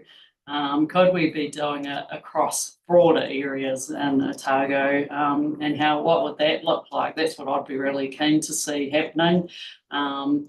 Even more support for those who are already getting underway with catchment management. They can't wait. We can't have catchments that are waiting for their turn in what some instances currently might be a decade before we can get to them. So that's just my thoughts though. The review will bring out everyone's thoughts and independence towards that, to how we can get the less roles, more momentum, and yeah, supporting our communities. Thanks. Any other comments before I'm just going to say I've had the pleasure of sitting in on some of these, and I think it's a wonderful non-regulatory process that we're looking at enabling communities to address the really significant issues and opportunities in their places. It is a process, and it's a process of building with the community tools. And I think because of that process, and because we've got such diverse communities, it is absolutely important that we reflect how we're enabling that building of the tools and the methodology we're using. We adopted methodology without consultation with the community and just ensuring that it is working. Also, the first one we did in person, the second one we did a large part of the work on Zoom. It is a very, very different process, and not everyone and not every community will react to the same processes necessarily. And so I think part of the reflections and the review is about enabling the staff to learn new tools to ensure that their engagement is effective and efficient. And that we have the capacity, as well as the community have the capacity, and that's something that has to be considered in each environment, because it is again very, very different. This has been a tortuous space because of the swings between regulatory and non-regulatory, and how some communities are able and empowered to react has been great, and others I think will be more difficult. And again, understanding those issues as part of that review, I think is also helpful. So I will be supporting this and look forward to the report coming in a few weeks' time. Thank you. Councillor Weir, would you like to speak to your right reply? Thank you. All in favour, please say aye. Aye. Aye. Against? Carried. Thank you. You will follow up with us with the costs. Thank you for the co-chair of finance. We'll put it down as that. Thank you. The next paper, 9.3, is the paper on catchments team annual report and upcoming work program. Thank you and welcome to Oliver Edenman, and Libby is remaining there. Ollie's not here. So He's not here. You're doing it by yourself. Yeah. Okay. He's out in the field doing something impressive, I'm sure. He's actually in Nelson at a land managers group meeting, so with other people in positions like him, so that's great. And that's good to know. There are other regional councils down this line, and it's a wonderful place to be working. Thank you. Do you want to speak to this report or take it as read? I'll give it a quick overview. So This paper provides an overview of the Catchment Advisor team's work for the 2024-25 financial year and also seeks the committee recommending to council the work program for catchment advisors for the current financial year. A key highlight of this report is that the team achieved 844 engagements and event attendances, which is reaching a significant amount of Otago's community. And so we'll just take questions from there. Hopefully I can answer them without on here. Thank you. Any questions? The one thing about the new building that we're all going to love is that that pillar will be gone and we'll be able to see if people are in the room. And apologies for suggesting he was here. Well, the people, that pillar needs to stay there, just we won't be here. Yeah, okay. Yeah, we'll take that away, it could be. Yeah. Sorry. Are there any questions on the report? I think it's really self-explanatory. And if there are no questions, does anyone wish to move? Sorry, you've got a question. Sorry. Yeah. But let me, look, I really am very comfortable with this program going forward and the work that the responses I'm getting from people in my constituency, that the service they're getting and the movement of our people around. So it is really good. But the only concern I have is, have we actually done a market stock take to see what other agencies are actually working in this area? And are we ensuring that we're not duplicating stuff and where possible using their expertise to do parts that we aren't necessarily doing? We haven't done a formal stock take, but we do absolutely collaborate with all of those other kind of front-facing community engagement roles. There's a forum that MPI On Farm Support host where they meet. It's either quarterly, I think it's quarterly online, but every 6 months they meet in person. And so our catchment advisor team, there's OCC attend that, Dairy NZ, Fonterra, Fed Farmers. There's a whole lot of rural engagement roles that attend that, and they talk with each other about what work they're doing. So if we hear that someone else is doing something, we know we don't need to, and we can pick something else up because there's plenty to be done. And also it's an opportunity for us to share what work program we might have, what we're wanting to put forward for the following year, and can talk to within those groups as to who's best placed to do some of that engagement work. So there's no formal stock take, but we do undertake that work regularly. Thank you very much. Thank you. I've got Councillor Meckham, Weir, and then McCall. Councillor Meckham, thank you. Yeah, sorry, just trying to get the buttons going properly. Libby, just in terms of the plan for 25-26, which you're seeking approval for, I notice the urban program and the rural program there.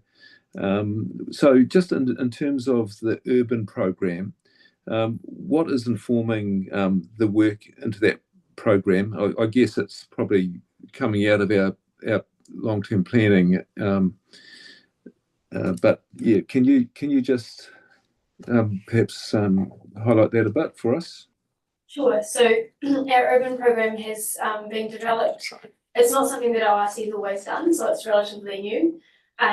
We have worked with community groups and individuals through connections so part of that 844 engagements is that we are seeking advice and information from the community about what they need and what they see the issues being. And we see that this urban program is an important part of the work that we deliver.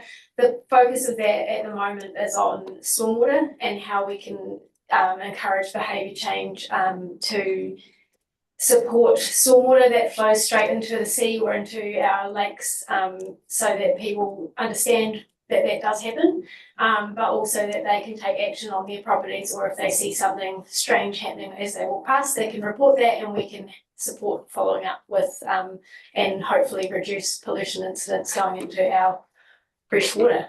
Does that help with understanding that? Yeah, it does. It seems to be a little bit weighted more in terms of work effort around the rural program. I realise that the bulk of Otago is in a rural aspect, but there's a big population base in our urban centres, and I think that we need to be a little bit more ambitious in terms of some of our programs, and the next term will hopefully add a little bit more weight behind this. So anyway, no, thanks for that. Bye. Thank you. The next person on my list is Councillor Ware. Segues quite nicely into my questions. On para 14, brought up the Adopt Drain program, which has been really awesome to see come forward. Just wondering what we've heard, or what the feedback has been from the communities that we have started these programs and or extended these programs outside of Wanaka too, and if we'd be expecting a full paper on that at some point down the line. We can absolutely do a full paper if that's what is wanted. That's fine, we can do that. So the feedback on that program, so the Adopt a Drain program actually started with Waiwanaka, and we have supported continuing that on into and extending that out of the Wanaka area, specifically around Tomahawk Lagoon, which is what was one of our priority projects for the last long-term plan. And the feedback has been really good from the community. They're all learning a lot about what's for people who don't already know how stormwater functions. A lot of people think that stormwater is treated, so it's quite eye-opening for people when they understand that it's not. We're working a lot with schools in that space as well to start with the younger generation, and hopefully that information will flow through to have behaviour change long term. I think there's a photo in this around that shows the metal fish that is being put on the drains. So that's an engagement tool as well, just letting people know that things that go down those drains have an impact on fish and whatever lives in the waterway. So really good feedback, and schools are continuing to ask us to come back and do more and more of that. So we will see where it goes this year. Thank you. Councillor McCall. I haven't got a question. My question's covered. Just to add on what Libby says, Target Catchment Community also is supporting the Adopt a Drain message, particularly in the Waiwanaka area, and would be looking to support other urban initiatives around freshwater management as well, i.e. Kaikoura Valley, Cornwall, etc. Thank you. Councillor Noon. Yeah, my question's probably a wee bit more science related, but I'll ask it anyway, even though the time's not in the room. But number of these reports today is obviously connected with what we know and what we're trying to achieve, and we're trying to empower our communities to do things out in and around Otago. And we have talked about catchment context challenges and the values in that space. That's not a loaded question, Libby, but I'm thinking how well is the Otago Regional Council, how well informed are we in that CCCV space? Because that's critical to be able to empower our communities about where do we get best value for money, where is the best bang for our bucks point of view when it comes to risk areas, etc. So I think Tom probably is better to answer that than me, but I can give it a go. So the CCCV stuff we did originally was in regards to freshwater farm plans. So when we've only done one for North Otago, and the information that we had was really great. A lot of that work was done through the Land Water Plan to information collecting, and then we could pull that information out to give the community a good picture of what the issues are in the catchments and how they can support that from a farming point of view. In the urban space, I'm not sure. I imagine that information is similar, and that there will be actions or there's information already collated through the Land and Water Plan which speak to what the issues, challenges, opportunities are, and how we can support that. One thing that we do know is that there is a gap in a stormwater network as a vector for providing pollution. So in terms of the Adopt a Drain program, that's a really good opportunity to combat some of the challenges that we have. we receive a lot of reports, and there's compliance staff over here that can probably back me up around issues with pollution events that are related to stormwater drains. So we try to reduce that in the long term through this work that we do. Can I just follow that up? Yes. Why I asked the question, because yesterday we had Pete Ravenscroft here and he made that comment about. You just need to talk into it, please, Sorry. rather than looking at me. I'll try and control myself, sorry. I lost my train of thought, but Pete was here yesterday, OIC ecologist, and he talked about the information that they have, where the galaxies are and et cetera, and his comment was along the lines that we know enough to pull the trigger or press the green light to do certain things in certain areas to get better environmental outcomes. So that's why I'm asking that question, because we're doing all this work, and I'm thinking if there are particular areas that we really need to focus in on, and it may well be the time to do that sooner rather than later. And we've got a response from the CE. Andrew, just in Tom's absence, that first workshop this afternoon starting to talk a little bit about how the science team will pull all of the information we've got together and present it in a way that starts to enable better informed conversations about where the biggest risks are in our region. So it is a little bit of a gap we've got. We've got significant amount of information, and sort of one-on-one we can have conversations with groups or areas to talk about where the biggest risks in that particular part of the region are, but we don't necessarily present that in a way that anyone could just go in, which is effectively that catchment context. We are still going to need to do that under this incoming farm plan system. So it's a piece of work that the science team have been thinking about. I think my feeling at the moment in terms of a lot of the work we do with community groups, they are no regrets actions often that are being taken that we know will have a positive impact. And so supporting those groups to undertake those actions is a good thing. I think as we get further down the track, or we want to go into slightly larger, more technical projects, then the ability for us to communicate a lot of the information we hold and encourage activities that target specific problems we know about is a gap we've got at the moment, but the science team is starting to have a think about that. So you should hear a little bit about that this afternoon. Thank you. Thanks for your time. Thank you. It was a good point. We did mention through the chair's meeting the work program, and they're working with staff right across the board as well. And while we don't want to change the work program, it's an anticipated part of that as well.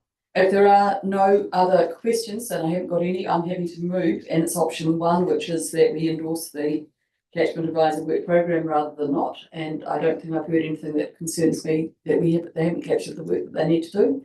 Does anyone wish to second that motion? Thank you, Councillor McCall. I do not wish to speak. Does anyone wish to speak to that motion? If not, all in favour, please say aye. Aye. Against? Carried. Thank you very much, Libby. And please thanks to Ollie and his team for all that work. I will, thank you. Item number 9.4, the Biosecurity Operation Plan Annual Report 2024-2025. This is one of those regulatory things that we need to do. It's a must do to the Minister, and I have foreshadowed an opportunity perhaps to add some things in the report that we might wish to note that would be helpful changes to this process of changing plan. So, amongst other things. So I see this as a pretty good opportunity to talk to the Minister generally of biosecurity. Now, would you like to present the paper though on those more one? Sure, and I'll just introduce my colleagues here. So Murray Boardman is here. He has written this paper, and Rob's here too to help with questions as it relates to biosecurity as the team leader of biosecurity. So this paper provides the annual report on the implementation of last financial year's biosecurity operational plan. The report is required under the Biosecurity Act and will be provided to the Minister of Biosecurity, as Councillor Wilson has said. The report outlines the achievements against KPIs for the year, so we'll just open for questions. Any questions? Well, I shall ask the question, which I think I need to ask in order to add a recommendation. Do you think there's some value in writing to the Minister explaining that we have had many, and one very good one today, request for help in managing ungulates. And that the process for adding anything into a regional pest management plan or the flexibility to deal with that is hard, especially given the government position on the pests, pests, and we'd like to have a conversation perhaps in the new training and more broadly about a simpler system, and welcome any input onto what may be happening nationally as a program. Yes, I think that is beneficial. It's probably worth extending it to Department of Conservation or Conservation Minister as well, because there's some requirements under the Wild Animal Control Act, got it right, that they have responsibility for in terms of the deer, pigs and goats issue. Just noting that the Biosecurity Act is under review, so hopefully some of that regional pest management plan complexity part will be picked up through that. And so therefore it's quite timely. Thank you. Councillor Metham. Thank you. Yeah, just looking at the report that shows the key performance measures over the last 5 years. I think it's figure 1, Libby. I mean, that looks great, but in terms of sort of trying to understand that further, what are the staff numbers? How have the staff numbers increased over that period of time as well? Great question. So since 2021, I don't know the exact numbers, but there has been a significant increase in the amount of investment that council have made in the biosecurity space, which has supported us to be able to deliver our jobs and our responsibilities much better. In terms of numbers of biosecurity officers, I think those have increased 2 or 3. We've got 2 or 3 extra than what we had in 2020. We've also got a whole lot of supporting staff since that time that are enabling people to do their work on the ground better. So we've obtained a specific team leader biosecurity. We've got 2 biosecurity specialists, one that's specific to the marine and freshwater space and one in the terrestrial space. So they're able to support us with analysing information and directing where our compliance and surveillance monitoring work should be being undertaken. We've also had, the whole environmental implementation team has increased and had an investment provided since 2020. I think I started in 2020 and our team may have been 14 and now is 38. So there's a significant investment that council have made, which has enabled us to be better at our jobs. Alongside that, sorry Tim, there has been a significant focus on processes and being as efficient and effective as possible, and Murray and the team have certainly done a heap of work in that space. So not only have we had additional resources, but we are using and being as effective as possible with our time, and that's a continued focus for the team to be able to do more with our existing tools and innovate where we can. Right, that puts it in perspective. Thank you very much.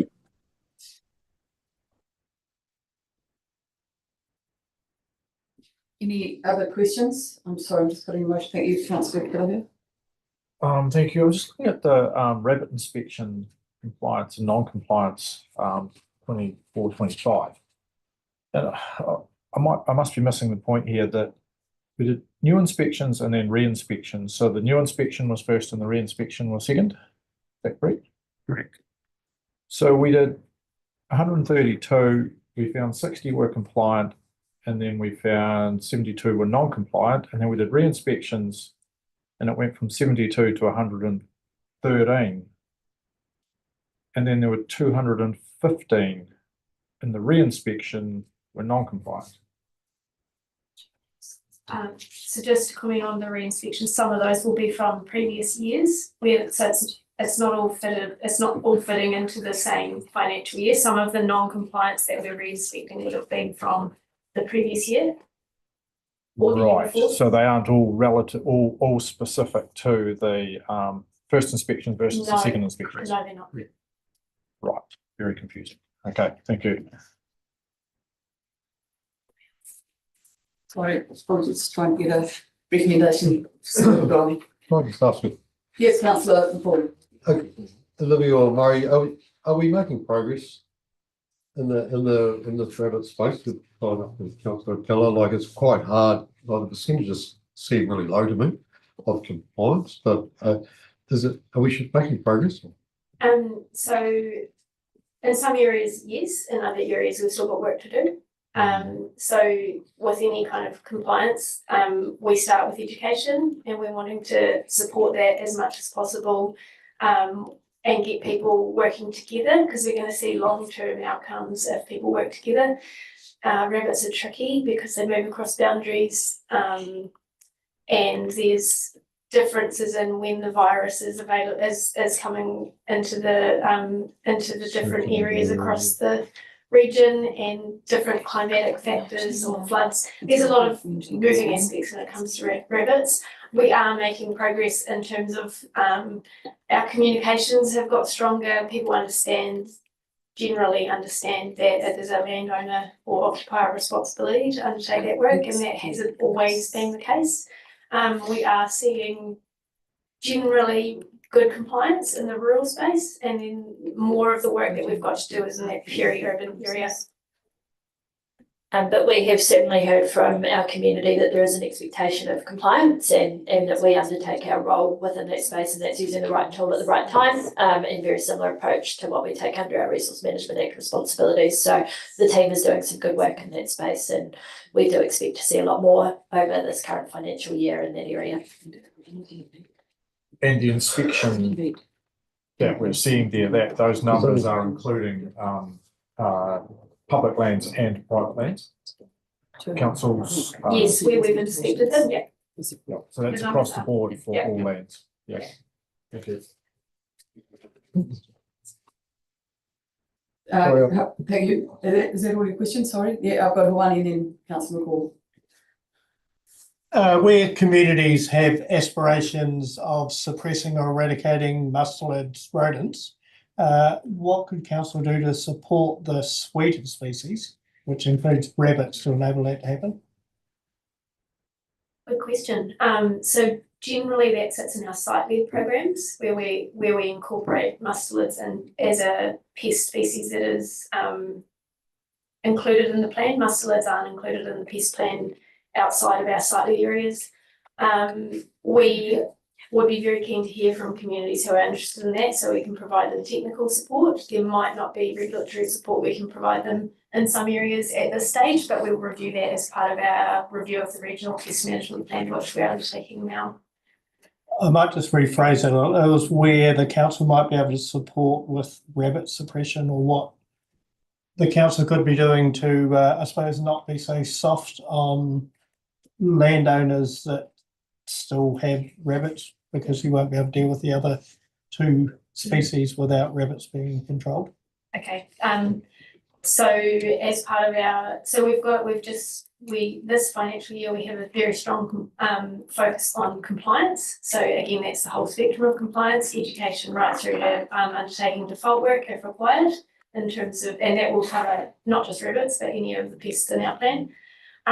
So it would be great to hear from those communities if they are seeing, we do hear from communities all the time about rabbit problems, but if there is a specific goal in terms of what they're looking to achieve, if they let us know, we can help support them, and we can target our, we've got a compliance program that we have in place, but we can look to see where that fits into our program in terms of where staff are going out and doing inspections. Thanks. Thank you. Councillor McCall and then Councillor, you've sort of Councillor Malcolm. So just a follow up to that, and if we're talking community issues, the likes of the program that we still have going in Mulraki, which is a community-led project, that could be, are we still in a position where we're replicating that, or would look at replicating that for different communities? Yes, we can explore that. We're reviewing our rabbit program this year in terms of the community rabbit program, and then what we need to figure out is how we come in and then how we get out and leave it, and then if we need to come back in. So it's kind of cool. We're doing that work this year, so we will have it to come back to council in terms of where we want to go next, if we want to go anywhere next, and so that there will be a paper that comes in the new calendar year. So later, the second half of this financial year. Thank you. Thank you. Councillor Noon. With regards to the assessment of performance, page 7, and it relates to Gorse and Broome, and the comment was around 10 properties visited that are non-compliant, but because of prioritisation of other pests that they weren't revisited, something along those lines.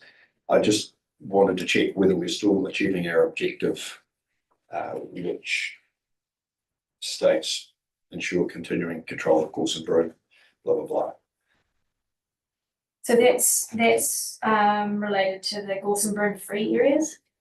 So not just Gorse and Broome generally, but we have some areas defined in our regional pest management plan that are Gorse and Broome free. What we've found through review is that those areas weren't Gorse and Broome free to begin with.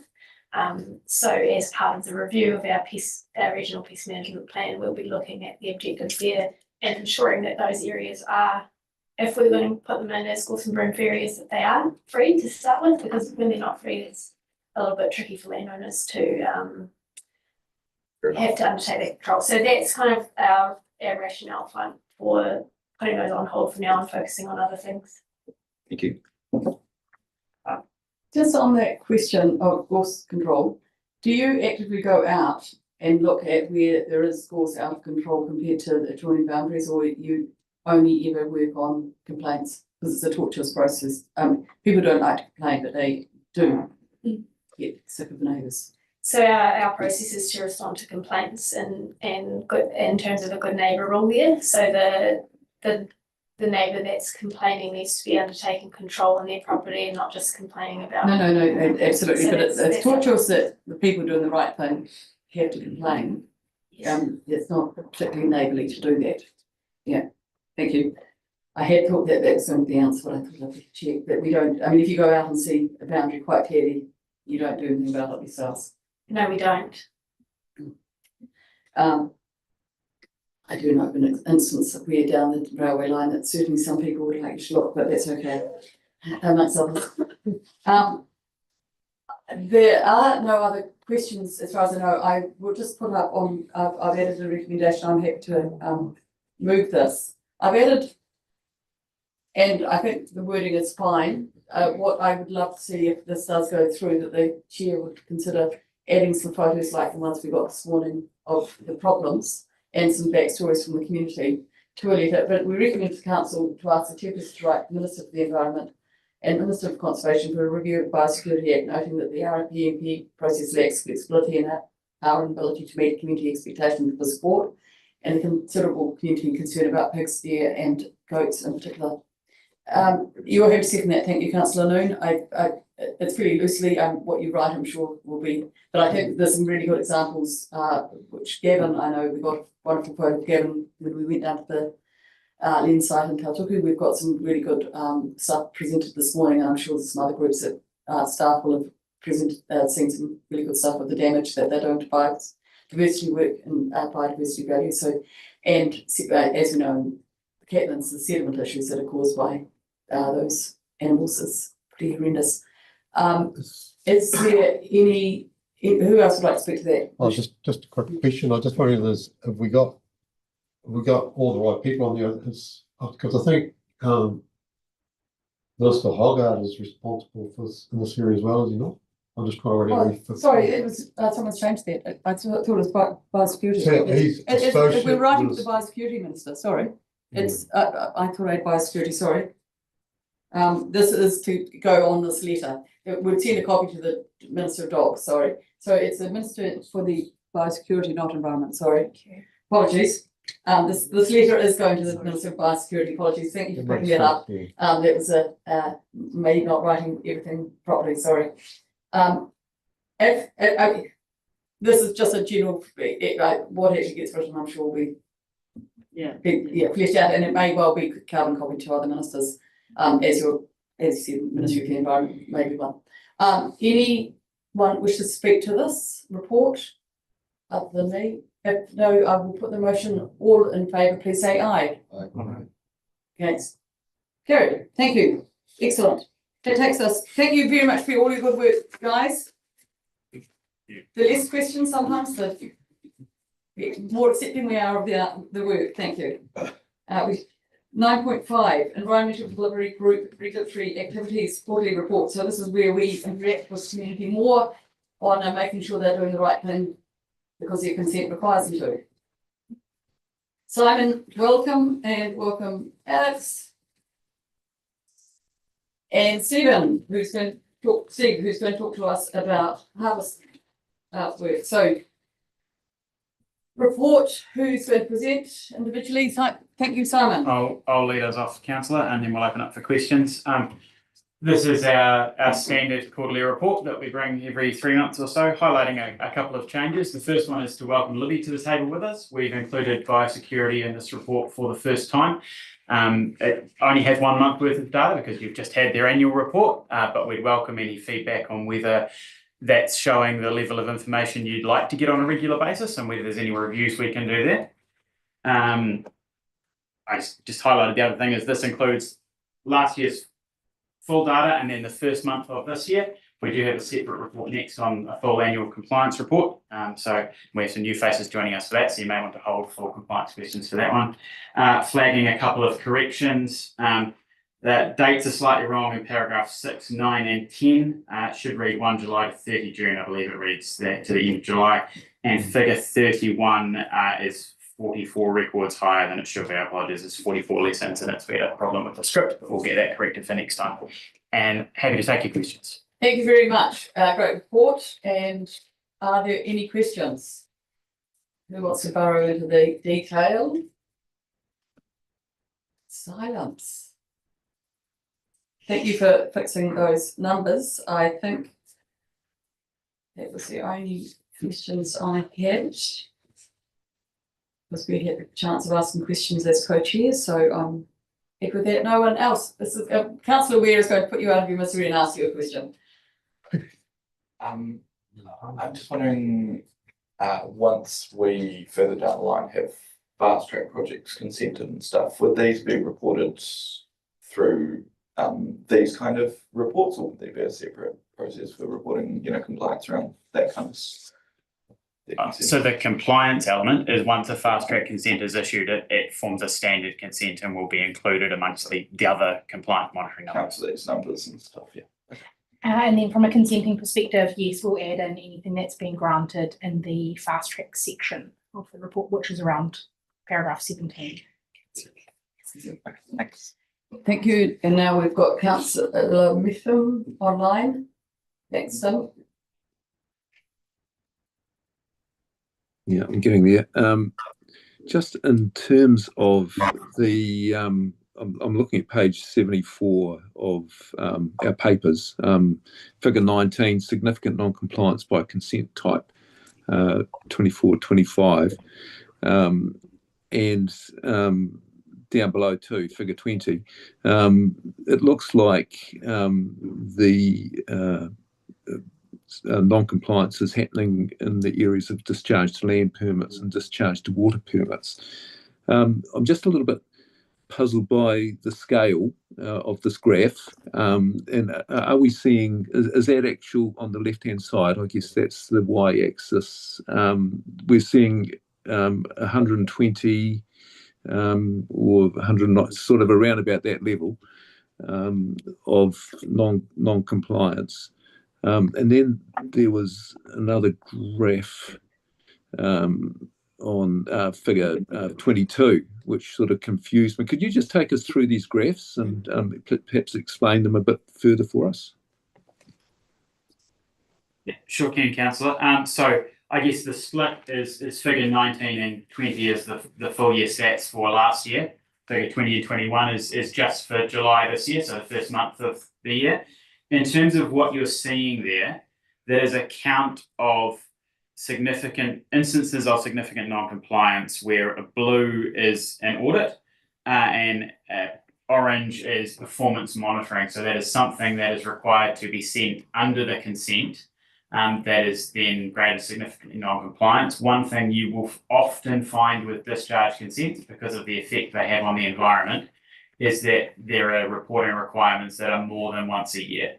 So one of the reasons those orange charts are so large is because we're looking at some of those consents 2 or 3 or sometimes up to monthly.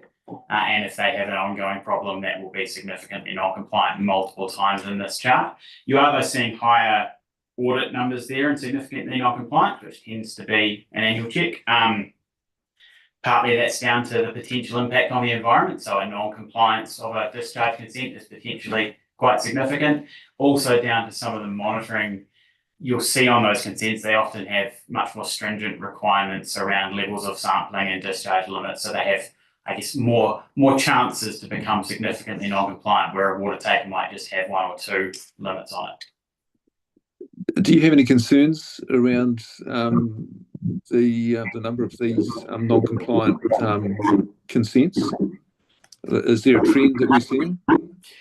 So I mean, I have concerns around any significantly non-compliant consents. I don't think we're seeing a worsening trend. In fact, I think we're putting a lot of effort into discharge consents, and I would say that many of them are improving and better than they have been. But this will, for example, capture a lot of things like TA wastewater consents, which we've had a lot of conversations about, and any discharge consent which is significantly non-compliant is something that the team is working on and that there is a concern around. Okay, thank you. Thank you, Councillor Malcolm. Sorry, just reflecting on that, Simon, is again going back to 19, where we're up at 120, and that's around performance monitoring. So that doesn't necessarily say that because there is a significant non-compliance on the monitoring part, that there is in fact an environmental issue created by that. And where do we get the check that we haven't had the correct performance monitoring, so we then go and check that there's no environmental issue? Sure. So you're correct. It doesn't necessarily say that. It could be an absence of data, which again can be significant for a discharge consent because you're talking about the limits, but it could be an absence of data. The full check is reflected in the blue numbers, which is the audit. So if the data team through the monitoring are seeing significantly non-compliance, it will be escalated to the compliance team, who will go out and do a full audit of the site. And your impression on the number of audits that are happening, is that trending up a bit? Specifically for discharge consents or for in total? Oh, let's stick with those, and then you can get an answer to both. Would be good. I'll start with the in total. Is that the numbers are, I think, fairly static compared to last year, but higher than targets. So I'm comfortable with the number of audits that are undertaken. In terms of discharge consents, don't have a specific year-on-year comparison, but I know that over the last 4 or 5 years, they've been prioritised through the compliance plan as an area of focus, and so we are doing more of those perhaps than we did previously. Yeah, thank you. Yeah, and just to note that annual compliance plan will be coming back up next year, and that's where there's the opportunity to reprioritise our priority areas and revisit if we want to continue with our focus on discharge consents as our top priority. Howard, did you have a question, Howard? Thank you. And it relates to the significant non-compliance, but it's a step away from it, where there's been plan changes allowing for a couple of thousand new houses, or there's a large subdivision, and that's been reliant on municipal treatment plant to meet additional input, and they're not performing with current inputs. Is there any provision for ORC to go back and look at those consents that are reliant on a treatment plant that's actually working? You can understand the question. Do you want to give us a region, Doug? I'm not going to point. There's probably a couple of areas, that way towards west of us. Yeah, and look, I might take that one for the team. Some of that is responsibility of the scheme owner itself in terms of, and also the party that has a regulatory responsibility for subdivisions. We as an organisation, we are able to put in submissions. I know that infrastructure is mentioned, and also if a consent is limited in scope in terms of areas that it covers, then we will have a responsibility for it. But ultimately, we monitor compliance with the resource consents that we issue, but are aware of those other concerns around capacity for these key systems to take on new inputs. Right. Thanks. I have two questions if no one else has one. One is, when we have significant and we have moderate non-compliance, they sound terrible, but they may be inconsequential or they may be high risk. And we don't really, I think we don't really nuance that in the reporting, do we?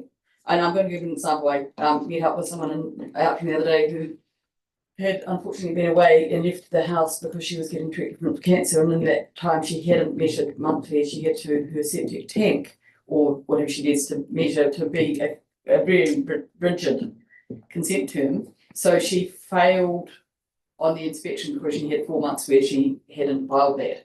Would that be potentially significant non-compliance, but at very low risk? Which, well, maybe it's just moderate non-compliance. How would that have been dealt with? So I can't speak to the specific case. I think part of the answer to your question though is no. So we use standard national gradient that's significant and moderate non-compliance, and each consent is assessed in conjunction with the conditions for that consent. So a consent can be significantly non-compliant. You're right, that is separate from a wider environmental impact. That ties back into the priorities in the compliance plan, and we do some risk assessment around, when we're going through in the next report, the number of consents in priority 1 or priority 2, which ones we're going to choose to put our time and effort into is based on a risk assessment of which ones are most likely to cause impact. And the team is not unsympathetic to what happens in people's lives, but also making sure that we undertake our regulatory responsibility and monitor the consents effectively. No, there was no criticism of what was done. It's just how would that non-compliance have been, understanding how it might come through because no one was in the house and therefore the risk is relatively low. And I guess just to add that perhaps part of where that discussion comes in is sort of the next step beyond the significant non-compliance and what's the explanation for it. Is any formal enforcement action required?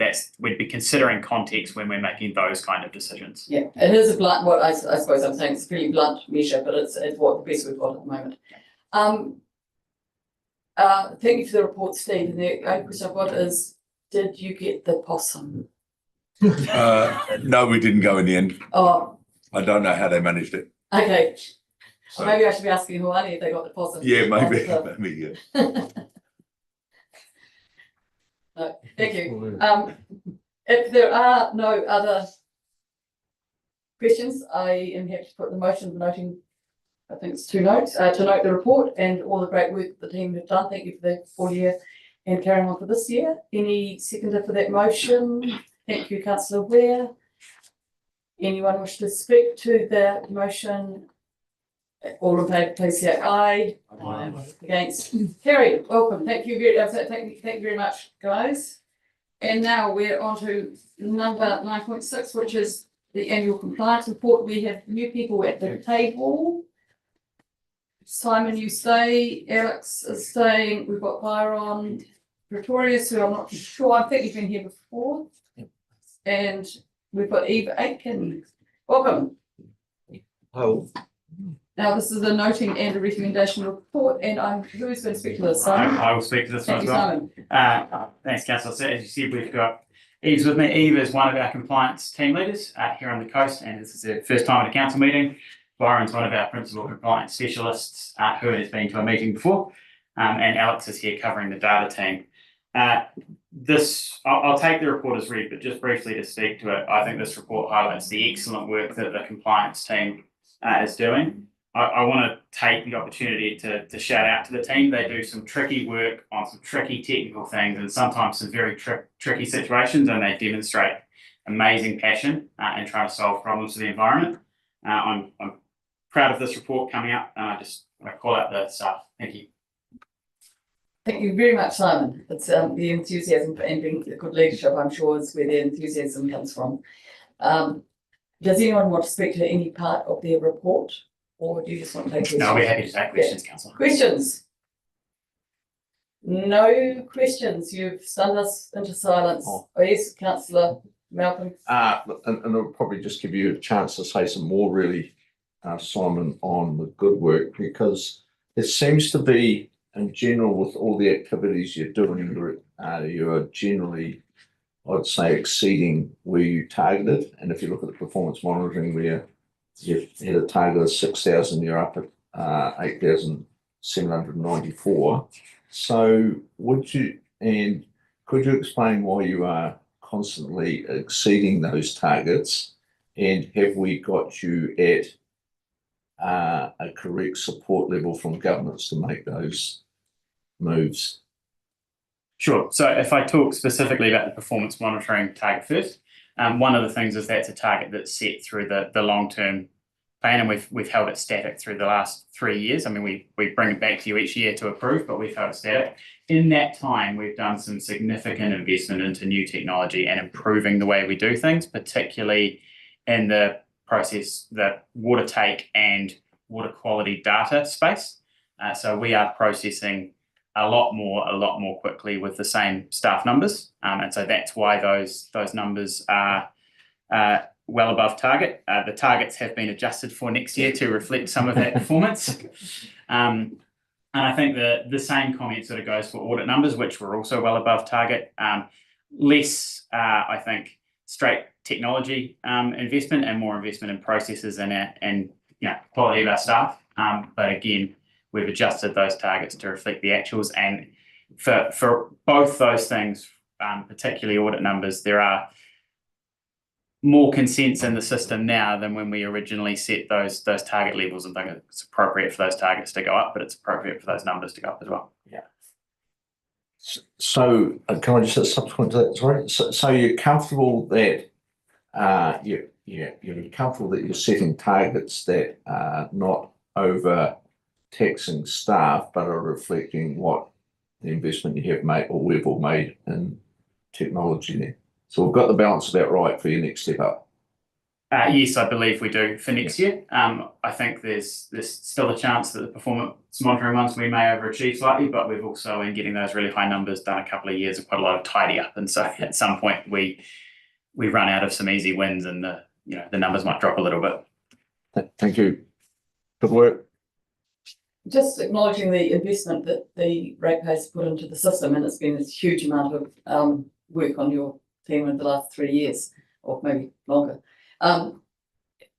Would it be fair to also acknowledge the digitisation and the investment that the community consent holders have had to give that information? I know that it's a lot of data sharing now, especially with the 15-minute consent requirements. There's been a substantial investment in getting more accurate data to you more easily from the community. I think it's absolutely a fair comment, councillor. But particularly, so the community's put in a significant effort in installing a water meter with telemetry is no small cost.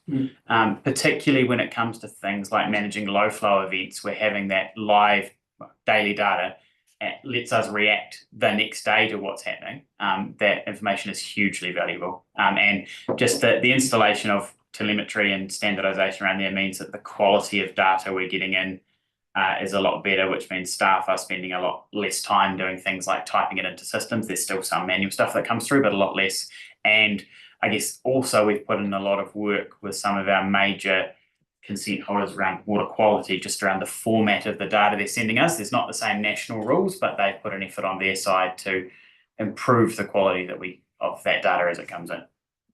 Well, thank you. Yeah, and it's good to acknowledge that, especially given that the 3G is going off in 4G, and I know that that's had another round of wonderful contributions made by those that want to use the technology or have to use the technology to upgrade. That's been quite substantial for some operators. Okay, any other questions? There being none, I will happily move 1, 2, and 3. No, I was just going to. Oh, you're going second? Yeah. Thank you. Yeah. What do you want to move? No, second? No, you didn't. Great work. Thank you, team, as always. And yeah, I don't have anything else to say. Any other comments? Seconded? Just want to check that's as recommended. Just because there's 2 options there. Oh, sorry. The recommends that to council. So I'm looking at my agenda paper, sorry, which gives me 1, which is recommendation, sorry. Which So one notes the report and then two notes the Content. content, maybe updated post feedback, but in any grammatical errors, actually, you do need three is correct. Three is correct. Yeah. Yeah. It should be two, shouldn't it, as opposed to B? Is that right? Yeah, it should be two above, sorry. Yeah. So instead of bracket B. Yeah, two above. Two. Thank you. Was it B? Thank you. Two. All in favour, please say aye. Aye. Against, carried, thank you. This is moving quickly, guys. Good thorough reporting makes it easy meetings. Albeit apologies for your long wait. I'm sure you learned a lot of good stuff this morning listening. Number 9.7. The 2025 infringement regulations update. Peter, lovely to have you back at the table. Nice to see you back here. I think you've met everyone around the table. Peter used to work. Certainly most. Peter is now the team leader of investigations. He used to have another role here many years ago. Simon, are you going to introduce us or? I was so we're happy. It's a noting paper, national regulations, and we're happy to take it as read and take any questions. I think the comms here is that we understand why this has happened. It hadn't happened since 1990. 1999. 1999, I think that was in the paper. Are there any questions, easy or difficult for Peter? He can take any of them? No. Councillor Malcolm. How are we communicating this? I probably should have read that. I think it went out on an email. A media release recently, didn't it? Yeah. Yes, there was a media release that went out that introduced the increase. We will be updating all the educational material. The changes are effective from today, so anything that's happened prior to today will still be done under the old regime. So will it also get in Te Puke Matatora? Did I get that right? Close? Pretty good. Will it go out on that as well? Yeah, any opportunity where we can get it into some of our other communication resources, we will. So yeah, whilst it's not our change, it is important for us to communicate it to people within Otago. Yeah. Thank you. Councillor Ware. Kind of an obvious question, but are we expecting this to have an impact on, the total infringements and compliance throughout our work streams? Obviously, the return from the fines is going to be a lot higher. There may be more people using, under the Summary Proceedings Act, there's a mechanism to pay off an infringement notice. If those who can't afford the infringement notice, that may be a mechanism that could be used. I guess one negative thing, and I've seen that, I guess, recently in the paper with parking offences, is when there is an increase, and sometimes there's a negative reaction to staff in the field, which we're hoping does not happen, but it's one we're prepared for. I guess just to add, this makes the fines more of a deterrent. I wouldn't like to predict whether that's what effect that's likely to have on the numbers, but theoretically that's the case. Councillor Robinson. Just remember reading, but I don't think it's part of the paper, but it might be there, is the inability to insure yourself against, whatever it So is. legal change coming at the moment. Is it? Yes. Yeah? So there are another range of changes through, I think it's the RMA Amendment Act that aren't covered in this paper, and that came through separately and went out when we put the papers together. That is a change that's come through, is the inability to insure yourself. Another key one is the ability for the consenting team to consider compliance history when processing the application. So there are some other key changes that have come through. Yeah, I was wondering if that partially answered the question before too. There is quite a big deterrent for some people. Is the deterrent on paying the fine, is the other piece of legislation saying you can't be insured for the fine or insured for the prosecution, because that changes whether there is a cost to us in prosecuting. If for prosecuting, there will be no insurance going forward. Okay. Same as the Health and Safety at Work Act, where and the fines have increased substantially for prosecutions as well, which have taken effect as well. But exactly the same sort of process as the Health and Safety at Work Act. The insurance is now unlawful. To the prosecution though, For the defendant. So previously we had examples where we'd be prosecuting an entity and they may have insurance where that fine was successful in court and there was a fine imposed and that fine was paid for by the insurance company. Yeah, so there is a subtle difference in my question. I appreciate that the fine can't be insured for, but the prosecution and the payment. So insurance companies decide by the quantum of the potential fine sometimes whether they will help defending. And it's whether you can insure for the costs of the defence as insure, because if people can insure for the cost of defence, which I think they probably can do, then that may actually up our costs for prosecuting. Because if the fines go up, people think I need to defend this more. They can still insure for the cost of defence. Yeah, thank you. And that maybe, unfortunately, it may come at higher cost for us in the prosecution because it's now worth defending more. That's the negative side of it, yeah. But no, it is what it is. We can't do it. We just ask everyone to carry on, and those that are doing the great things and those that may not be doing the right thing, could reconsider it. It's now going to cost you a lot more should you be caught. And our people are out there watching. Thank you. I'll move that the report be noted. Committee notes the report. Second, Councillor Noon. Anyone wish to speak to that? All in favour, please say aye. Aye. Against, carried. Thank you. And the last report is the Dam Safety Building Act Enforcement Policy, and that is you as well. Excellent. I haven't got a name, so So I think again we're happy to take it as read and answer any questions. There's 2 notes and 1 recommendation. Anyone, Councillor Malcolm? Yeah, just on recommendation 3, change offered above in D should be in 2. Yes. Just change that, and I'll be happy to. You're moving it. All 3. Seconded. Do we have a seconder? Thank you, Councillor Noon. No questions for the staff? No, do you wish to speak to it? Anyone? All in favour, please say aye. Aye. Against? Carried. Thank you very much for your time and put everyone into the meeting.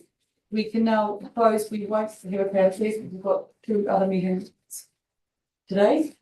So we'll finish it off later in the day. Thank you very much. Thank you. Thank you.